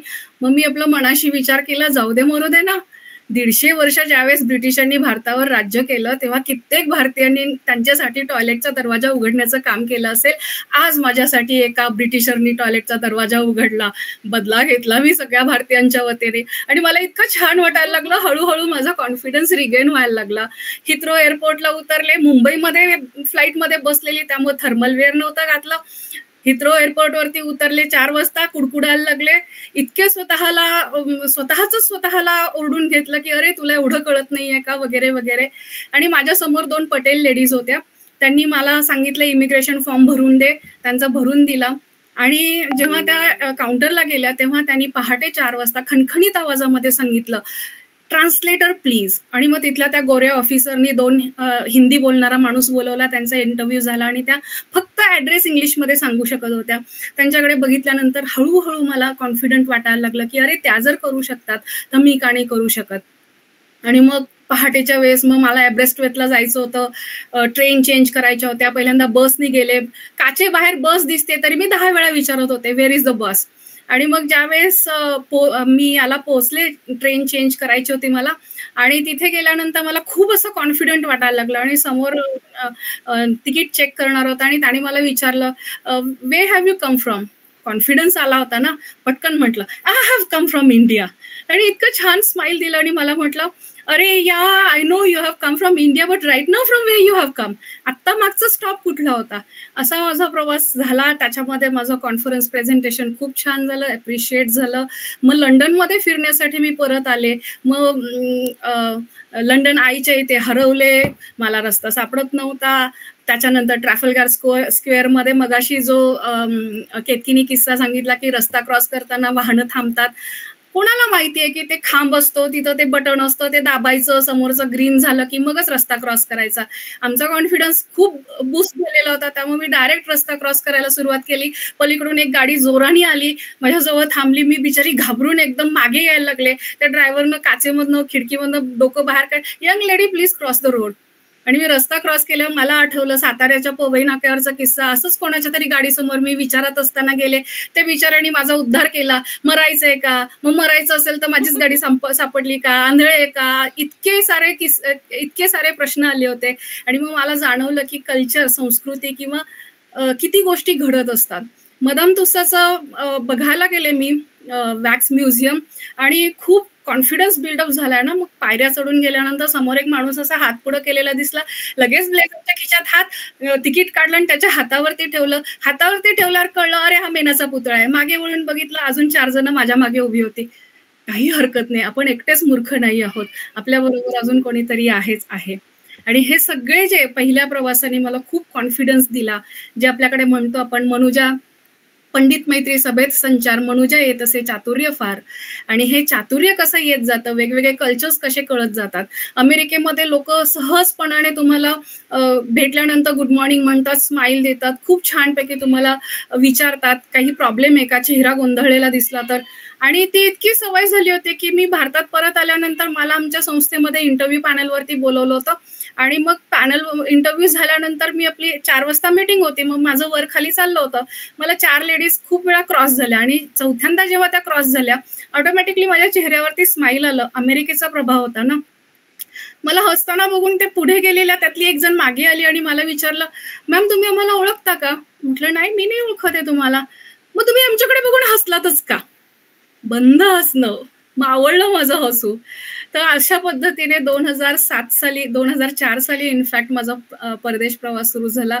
तो रिसेंटली माझी जपानची जी ट्रिप होती, जी मी खास हिरोशिमासाठी केली होती, त्या 17 देशांचे प्रवास ह्या दरम्यान झालेले आहेत. 2004 ते आत्तापर्यंत अनेक किस्से आहेत प्रवासाचे आणि ह्या प्रवासांनी मला घडवलेलं आहे आणि ह्या प्रवासांनी खूप काही दिलेलं आहे, खूप साऱ्या आठवणी, आणि जगायचं कशासाठी आणि त्याच्यापेक्षा महत्वाचं पैसा कमवायचा कशासाठी, कसा खर्च करायचा, हेही या प्रवासांनी खूप शिकवलेलं आहे. Thank you so much. थँक्यू. खूप छान मनीषाताई, खूप छान. तुम्ही 17 देशांचा प्रवास केलाय, म्हणजे ह्याच विषयावरती आपण एक अख्खा ओपन माईक फक्त त्यांच्या अनुभवांचा करू शकतो. हो, मला सिलेक्शन करताना खूप प्रश्न पडले होते की काय सिलेक्शन करावं, कुठले घ्यावेत, आणि भन्नाट असतात हे अनुभव. खूप छान वाटतं. खरं. आणि जसं तुम्ही म्हणालात की एका गोऱ्याला आपल्यासाठी टॉयलेटचा दरवाजा उघडायला लावणं, कारण आपण त्याच्यासाठी, तर त्याच्यावरून सावरकरांचा एक किस्सा आहे की ते जेव्हा शिकायला गेले होते आणि त्यांच्या मेसमध्ये बरेच हिंदू होते आणि जी नवीन मुलं यायची, सो तिथे रेस्टॉरंटमध्ये ऑर्डर घ्यायला जे लोक होते ते म्हणजे व्हाईट लोक होते, ब्रिटिश लोक होते. तर जी मुलं बसून जेवायला आली आहेत, पैसे देऊन जेवणार आहेत, ती ऑर्डर देताना उभे राहायचे, ऑर्डर द्यायचे आणि मग बसायचे, कारण गोरी कातडी म्हणजे ते आपले ऑर्डर घेणार नाहीत, आपण घ्यायचे आणि ते आपल्यापेक्षा नेहमीच श्रेष्ठ, असा एक जो विचार आपला मनात पक्का झालेला आहे. तर ते हळूहळू ते अनलर्निंग होतं. पण जेव्हा ते पहिल्यांदा गेले तेव्हा ते अक्षरशः वेटरला, म्हणजे आता आपण ज्याला वेटर म्हणतो किंवा आपण अगदी मान ताट करून ऑर्डर देतो, तसं न करता ही लोक कमीपणा स्वतःकडे घेऊन उभं राहून ऑर्डर द्यायचे. सो हा त्यांचा एक किस्सा मलाही आठवला तुमचं ऐकताना. सो नेक्स्ट परफॉर्मर आहे ऍक्च्युली वैभव मंगलानी. वैभव होता पण याने लेफ्ट केली का meeting?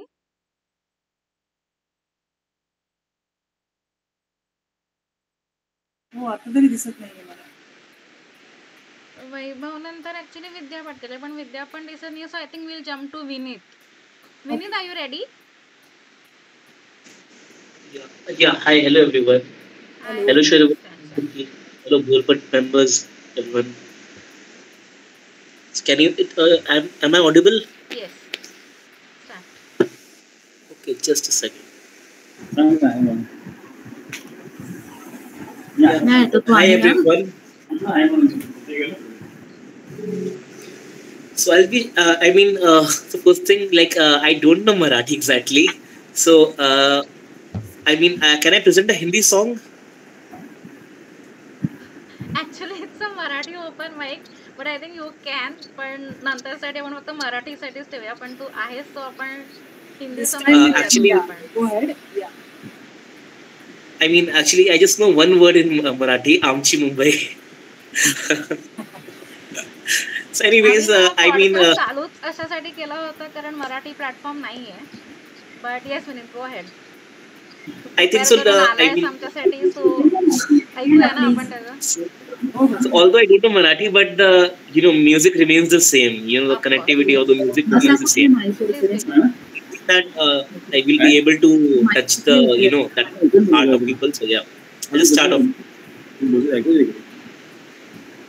It's a short melody and short mashup. So let's present.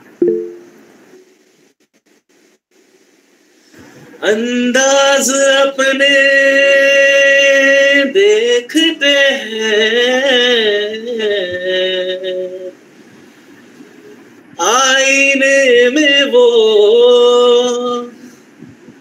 और ये भी देखते हैं कि कोई देखता न हो. बिन दिल मिसरिया में, बिन दिल मिसरिया में, बिन दिल मिसरिया में, बिन दिल मिसरिया में. पेश है गुल शबाब मते आली जना, पेश है गुल शबाब खिदमत आली जना. आतिश करा दाओ से, आतिश करा दाओ से जल उठेगा आपके दीदाए दर का हिजा. बिन दिल मिज़रिया में, बिन दिल मिज़रिया में,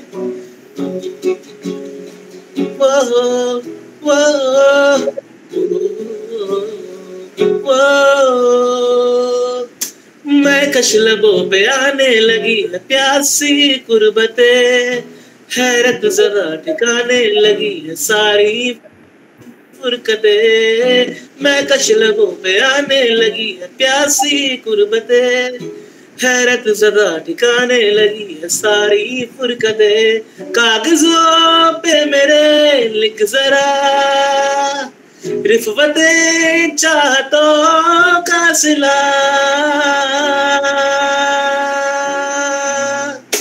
बिंद दिल मिसरिया में, बिंद दिल मिसरिया में, बिंद दिल मिसरिया में, बिंद दिल मिसरिया में. Very nice. Thank you so much. Beautiful, beautiful, I Vineet. hope you all liked it. Hello Yes. Hello I guess Vidya Patel आले, तो Yes, आपण ma'am. आता तिच्यावरती जम्प करूया.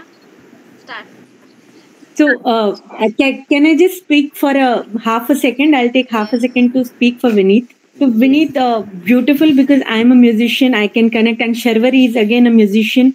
बहुत जल्दी connect कर पाए आपसे, and it's a very difficult song to sing, and beautifully you have sung, and all the best for your future. Vinit, do you Thank you so compose much, as ma'am. well? Thank you, everyone. Beautiful very nice. Do Thank you so much, compose everyone. as well? Thank you. Yeah, I mean, kind of composed, but the originals are not yet out released. And he's a very good singer. I've known him since Yeah, Sharvari, hi. years. So yeah, thank you for coming and thank you for sharing. The only concern is that this is specially dedicated to Marathi because all the open mics around are already catering to Hindi or English कर रहे हैं, तो इसलिए हमने एक dedicated space Marathi के लिए सोचा. But nevertheless, of course, music is an universal language. तो बहुत अच्छे से, बहुत ब्यूटीफुली आपने सुनाया और बहुत ही अच्छे से कनेक्ट हो पाया. Thank you Thank you so much. आप एक धुन तैयार कीजिए हमारे बोलपट के लिए और शर्वरी मैडम उसमें शब्द डालेगी. We'll have a title Sure, track. no problem. जरूर. Okay, thank you Vineet. So next Thank you so much. विद्या पाटकर आली आहे, आपण त्यांच्याकडे जाऊया. हॅलो, ही कविता माझी नाहीये, मी फक्त ह्याचं वाचन करते आणि हे प्रवास वर्णन पण नाहीये, हा एक वेगळाच विषय आहे. अच्छा, माझ्या कवितेचं नाव आहे एवढंच मागते ती. सारं काही मी म्हणेन तसंच व्हावं असं कुठे म्हणते ती, थोडं तरी तिच्या मनासारखं व्हावं एवढंच मागते ती. तुझी मैत्रीण आहे ती, तू होणारच पॉझेसिव्ह, लिमिट ओळख फक्त किती व्हायचं ॲग्रेसिव्ह.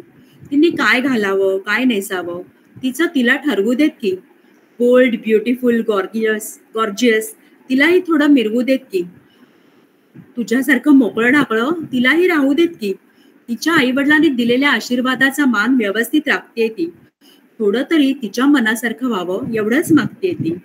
काहीच वावगं नाही तुझी बहीण म्हणून हक्क गाजव, फक्त तिला कधी काही अडलं तर तिचं डोकं तुझ्या खांद्यावर नेजव.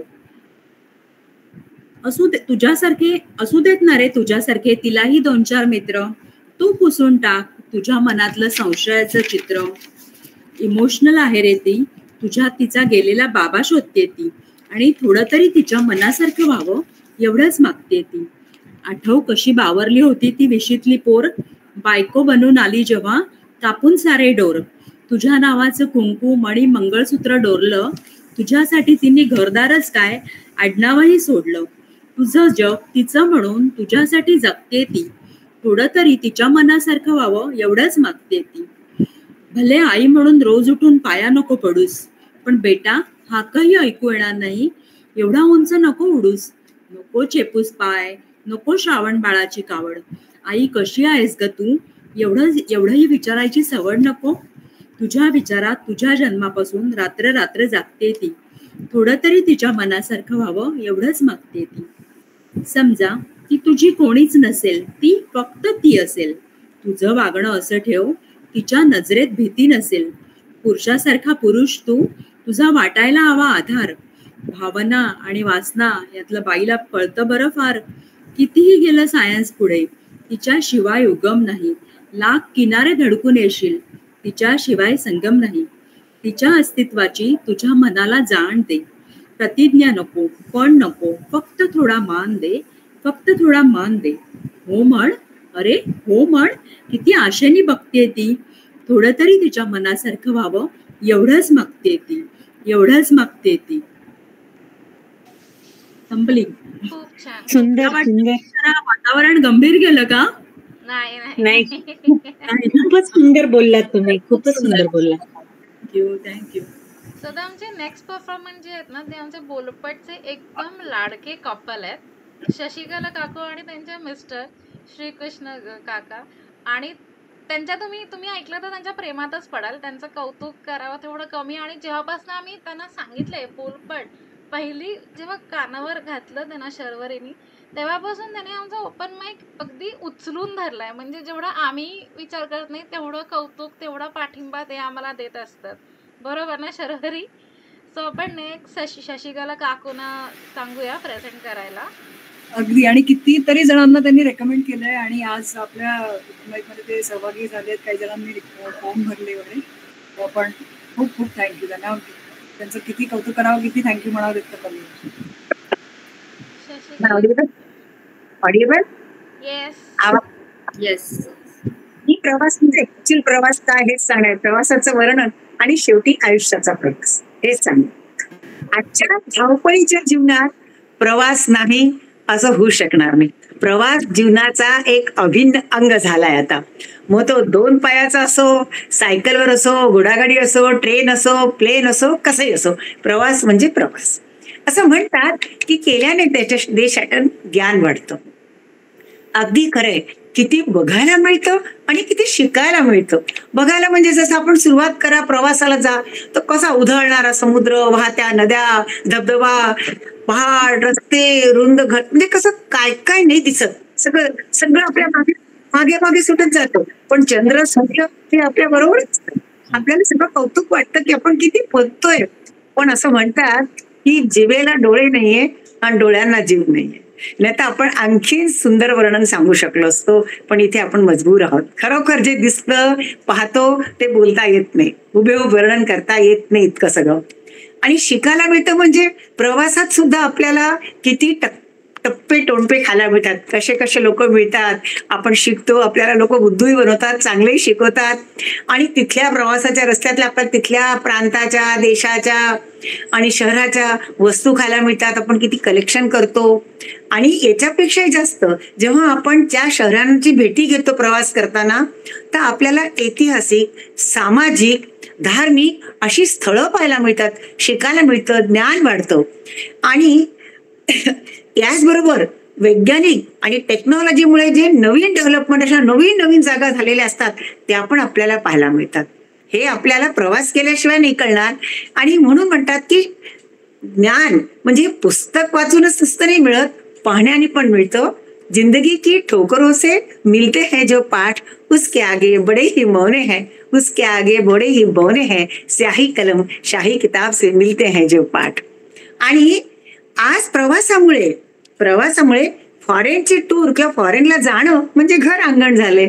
लोक शिकायला, नोकरी करायला, आता हे आज पहा नाही कुठून केलं एंकरिंग, कुठे ऑस्ट्रेलिया आणि कुठे इंडिया, म्हणजे सगळं किती सोपं झालंय. नवीन देश पाहतात, नवीन भेटी गाठी, मित्र, ओळखी, पाळखी सगळं किती होतं आपलं. याच्यापेक्षाही जास्त किती कला, संगीत, एकमेकांचं विचारांचं आदान प्रदान, व्यापार, गाणं, डान्स, भेटी गाठी, एक दिशात येणं, हे सगळं सुद्धा कलेनी होतं. सगळं आपल्याला मिळतं. आणि समजा प्रवास नसता झाला, प्रवासाची एवढी डेव्हलपमेंट नसती झाली तर आपलं चंद्रयान जाऊ शकलं असतं का चंद्रावर? शक्यच नाही. ते प्रवासामुळेच झालं. इतकी डेव्हलपमेंट झाली तर प्रवास आपण एवढा शिकलो चांगला आणि त्याच्यामुळे एवढी प्रगती झाली. आणि हे पण एक आहे की आपण जेव्हा प्रवास करतो मग ट्रेननी, बसनी, कशानेही करू, आपली जी ट्रेन असते ती पुढे जाते, बस काही पण तिचं एक डेस्टिनेशन असतं. त्या डेस्टिनेशन नंतर ती परत येते, बरोबर. पण आणि आपण जो प्रवास पुढे करतो आपण, आणि जो काही प्रवास करून चुकलो आहोत आपण, ते क्षण आपल्या बरोबर येत नाही. ते तिथले तिथे मागेच राहतात. आपण पुढे जातो. जिंदगी के सफर में गुजर गए जो मुकाम वो वापस नहीं आते. जिंदगी के सफर में गुजर गए जो मुकाम वो वापस नहीं आते.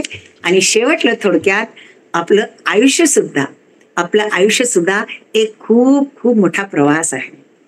खूप मोठा प्रवास आहे. आयुष्याच्या पहिल्या दिवशीपासून म्हणजे जन्मापासून एक नवीन स्टेशन पासून तर आपला प्रवास सुरू होत होता. पुढे पुढे रोज पुढे पुढे पुढे पुढे जातच राहतो आपला हा प्रवास. या प्रवासात आपल्याला किती लोक भेटतात. रोज एक दिवस म्हणजे रोज नवीन स्टेशन, रोजच्या नवीन घटना, कितीतरी मित्र, नातेवाईक, नवीन ओळखी, नवीन धडे, नवीन शिक्षण, काय काय नाही घेत आपण. आणि बदलतं जीवन बदलतं, घटना बदलतात, वय बदलतं. त्या घटनांशी, जीवनाशी कॉम्प्रोमाइज, ऍडजस्टमेंट ही पहिली येते. ते नाही केली तर आपलं जीवन, हा प्रवास सुखकारी होऊ शकतच नाही. आणि इतकं सगळं करता करता प्रवासात पुढे जाता जाता जाता जाता आपल्याला वरतून सिग्नल्स मिळतात. पांढरे केस, चष्मा, कॅटरेक्ट, दुखती कमर, हातात काठी, गुडघेदुखी, डायबिटीज, किडनी, बीपी असे कितीतरी सिग्नल्स वरून मिळतात. तरी आपण आपला प्रवास चालूच ठेवतो. आणि या सिग्नल्सनी आपल्याला असा मेसेज येतो की आता तुमचा प्रवास छोटा छोटा होत चाललाय, आवर्त घ्या. आणि शेवटी आपली गाडी, प्रवासाची गाडी लास्ट डेस्टिनेशनला पुढे पुढे पुढे सरकत जाते. आणि वरतून तो गार्ड सिग्नल देतो की आता तुमचा प्रवास इथे संपला. त्याच्या पुढे त्या प्रवासाच्या पुढे कुणाचंही चालत नाही, कुठलं स्टेशन नाही, काही नाही. आणि हे सगळं करताना आपण जे काही धडपड करून गोळा केलं असतं, कितीतरी आठवणी, काही सुद्धा आपल्या बरोबर जात नाही बरं का. आपल्या आठवणी सुद्धा आपल्या बरोबर जात नाही. हे बघा, त्या आठवणी सुद्धा आपण इथेच सोडून जातो दुसऱ्यांजवळ. ते आपल्या आठवणी करतील. आपण जसे आलो होतो तसेच आपण जातो. रिकाम्या हाताने आलो असतो, रिकाम्या हाताने जातो. हा जीवनाचा प्रवास असा सगळ्यांचा आहे. म्हणून एक म्हण, क्या लेकर आए हैं, क्या लेकर जाना है, क्या लेकर आए हैं, क्या लेकर जाना है, खाली हाथ आए हैं और खाली हाथ जाना है, इस एक पल में और उस एक पल में सिर्फ एक पल का फासला है. असा हा प्रवास जीवनाच्या पहिल्या दिवशीपासून तर शेवटपर्यंत. त्या प्रवासात आपण किती प्रवास करतो, किती शिकतो. आणि शेवटी सगळ्यांना आपण इथेच हात जोडून वर आपण चालले जातो. हा जीवनाचा प्रवास. धन्यवाद. मस्त. काकून अगदी रोजचा आयुष्यातला प्रवास आणि चंद्रापर्यंतचा प्रवास सगळं कव्हर केलं ह्याच्या. काका पण रेडी आहेत का काकी बाजूला? येतात.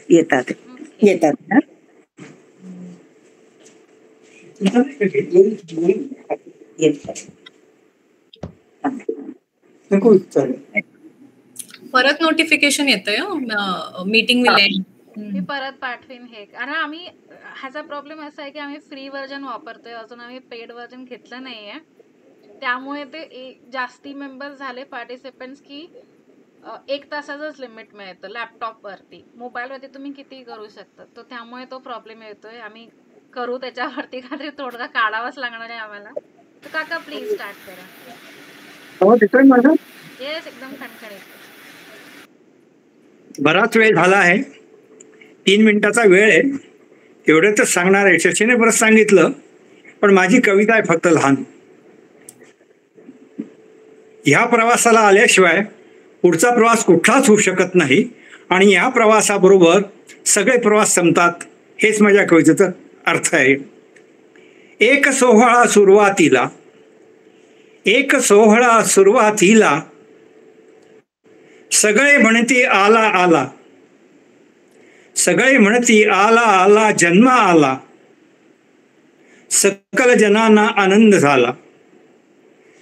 एक सोहळा सुरुवातीला सगळे म्हणती आला आला, जन्म आला, सकल जनांना आनंद झाला. आणिक अंती पुन्हा सोहळा, आणिक अंती पुन्हा सोहळा, आणिक अंती पुन्हा सोहळा. गेला गेला सदनी गेला, गेला गेला सदनी गेला, सगळ्यांना दुःखित करूनही गेला. पण या 2 सोहळ्यामध्ये घडतो सुखदुःखाचा जीवन प्रवास सगळा, सुखदुःखाचा जीवन प्रवास सगळा, सुखदुःखाचा जीवन प्रवास सगळा. नमस्कार. मस्त मस्त, खूप मस्त. काकांचा आवाज इतका खणखणीत आणि इतका स्पष्ट आहे. खूप सुंदर. ऐकू आलं का? हो अगदी क्लिअर, एकदम स्पष्ट.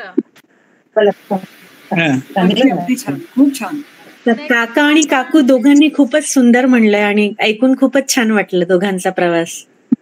थँक्यू. नेक्स्ट आपण शीतल देशपांडे सांगू करायला परफॉर्म. आहात तुम्ही रेडी? हो. तरी अगदी पहिल्यापासून माईक चालू झालं आणि कायम हसरा चेहरा, त्यामुळे अगदी लक्षात राहते. So please begin. आम्ही सगळे हसलेच आहोत. आम्ही सगळे आमचा एक ग्रुप आहे आता. सगळे आणि ताई आमच्याकडे. Thank you Sharvari, thank you Ketki. खूप छान वाटलं तुम्हाला सगळ्यांना भेटून. आणि ह्या मंचावर माझी ओळख अर्थातच काळकर मॅम आणि सरांनी करून दिली. त्यामुळे मला हे आज तुमच्या समोर मी कविता प्रस्तुत करते, ती करण्याची संधी दिल्याबद्दल खूप खूप धन्यवाद.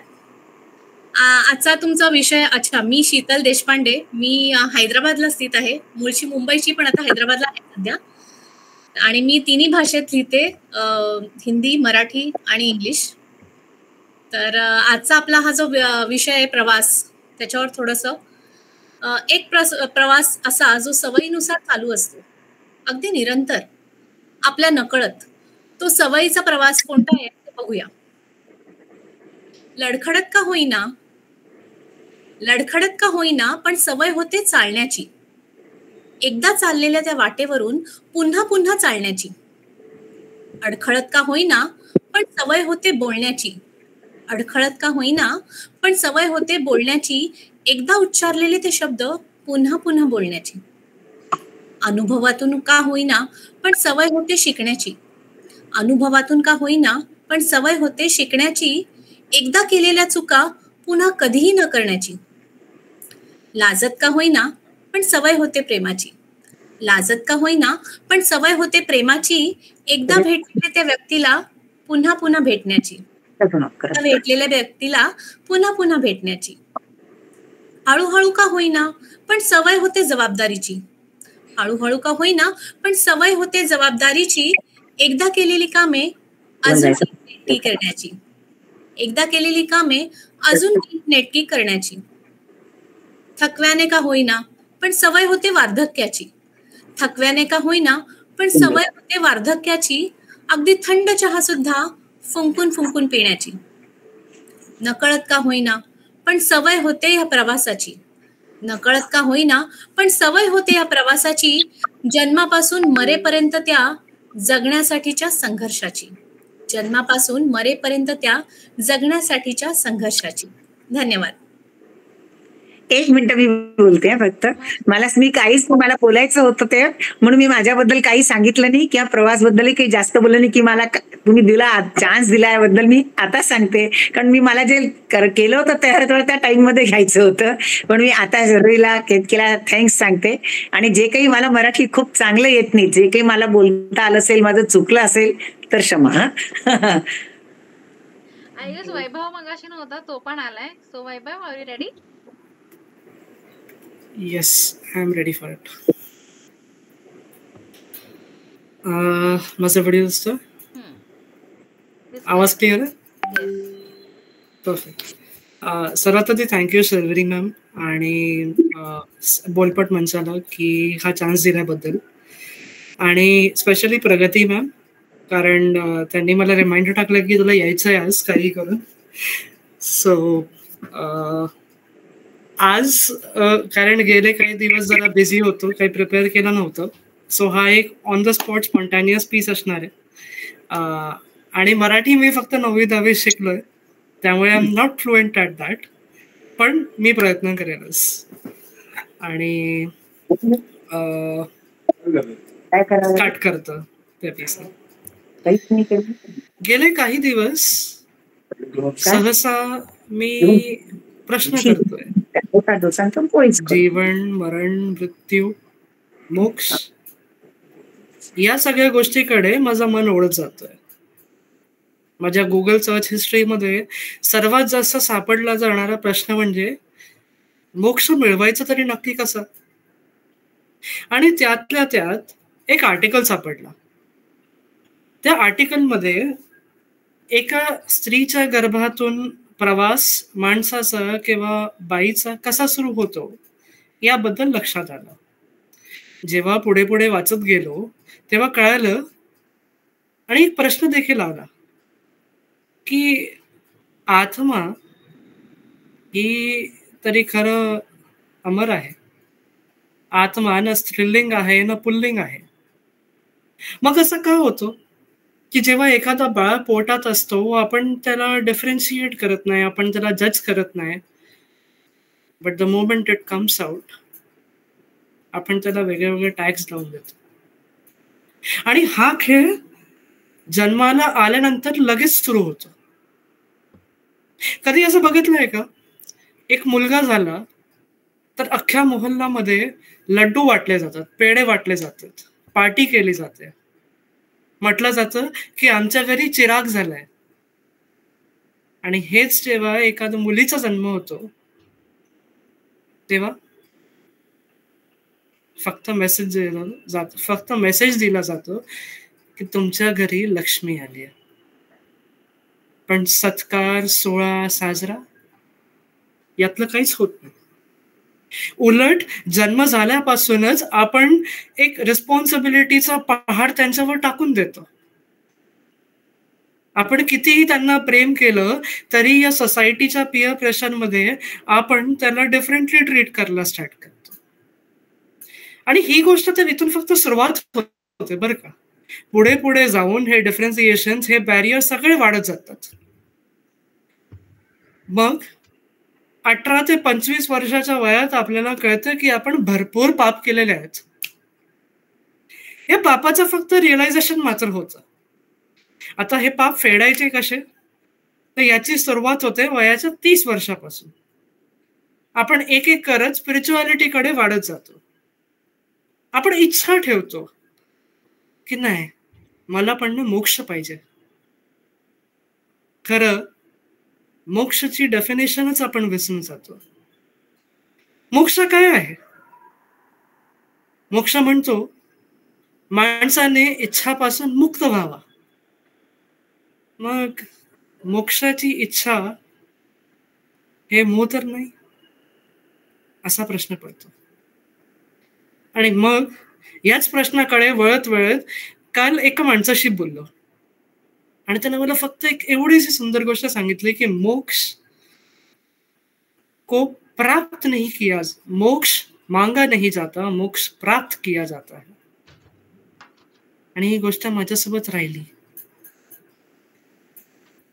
प्रवास, आपण म्हणतो की प्रवास सुखाचा असो दुःखाचा असो, तो प्रवास महत्वाचा असो.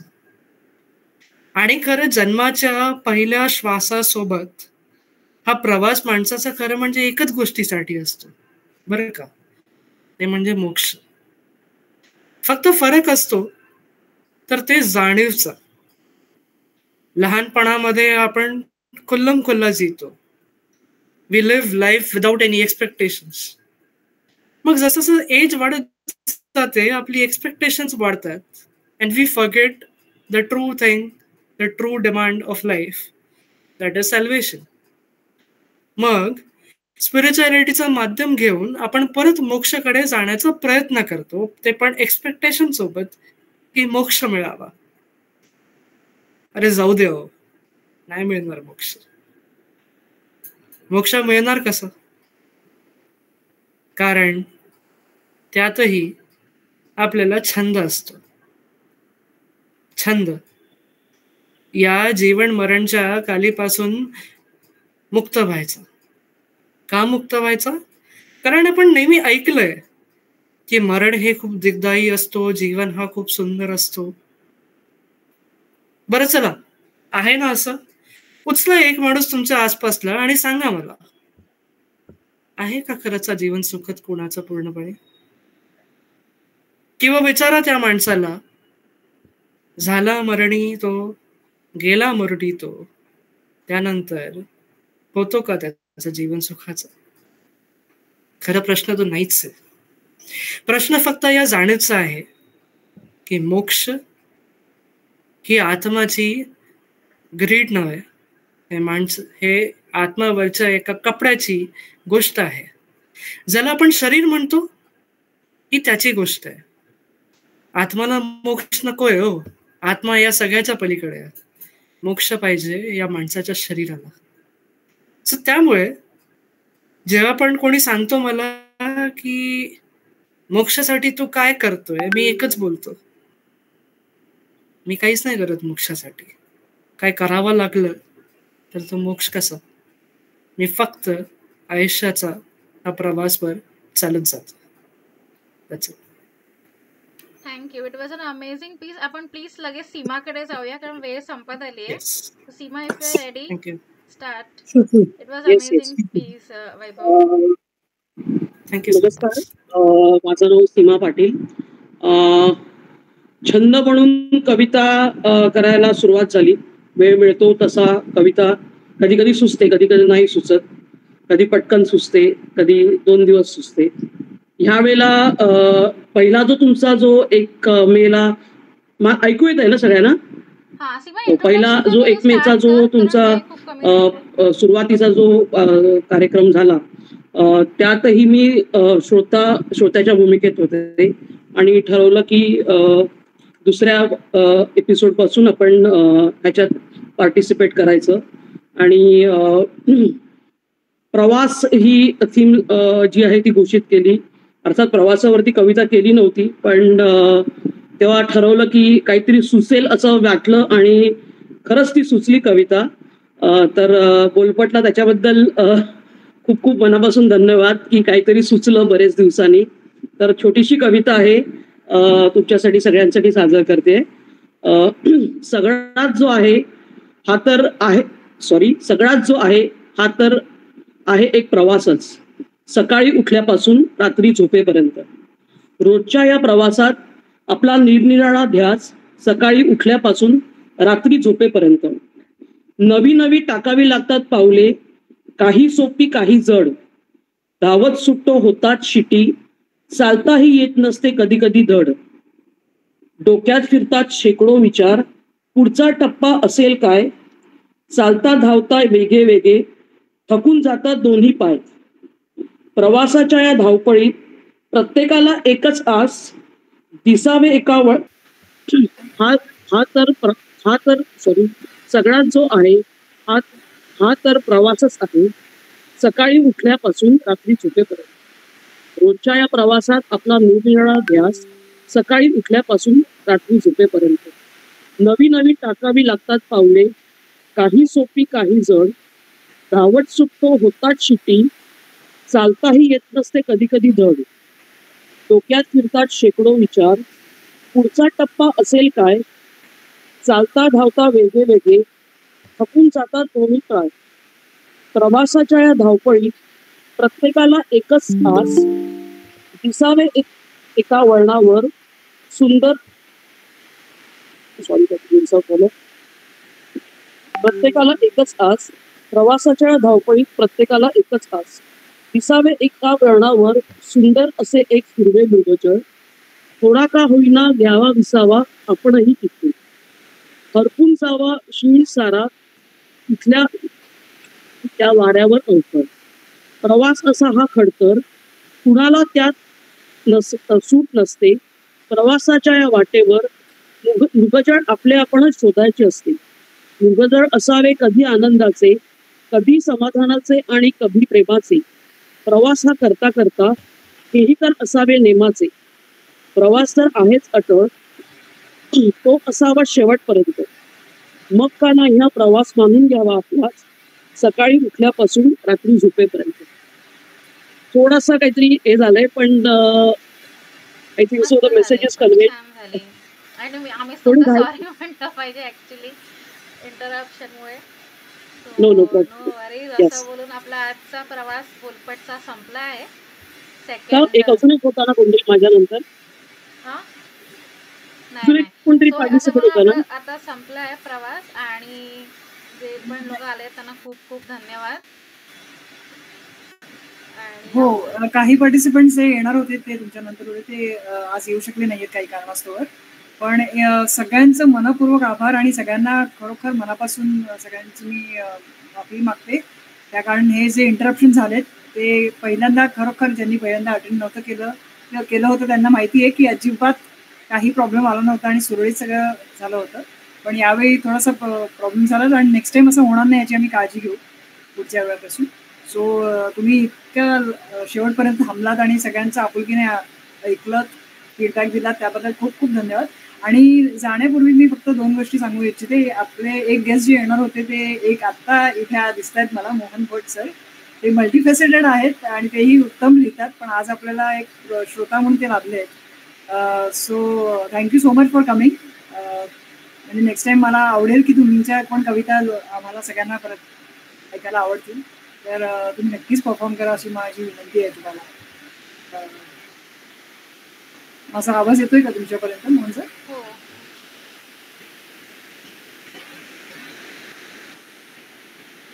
आय थिंक त्यांचा माईक म्यूट आहे. हो, पण या आणि दुसरी गोष्ट म्हणजे आम्ही सांगितल्याप्रमाणे डेफिनेटलीच आता 24 तासासाठी ओपन करतोय आपला व्हॉट्सअप ग्रुप. त्यामुळे तुमचे काही सजेशन्स असतील, फीडबॅक असतील, एकमेकांचे काही इन्स्टा लिंक्स असतील ते नक्की शेअर करा, आम्हाला जाणून घ्यायला आवडेल नक्कीच. Thank you once again for being here. आणि बोलपट आणि आम्हा दोघींना सपोर्ट केल्याबद्दल खूप खूप धन्यवाद. आम्ही पण शिकतोय, आमचा दुसराच प्रयत्न आहे. सो प्रत्येक वेळी आम्ही जरा बेटर करत जाऊ याचा प्रयत्न करत राहू. So thank you so much once again माझ्या वतीने सुद्धा. सगळ्यांचे मनपूर्वक आभार.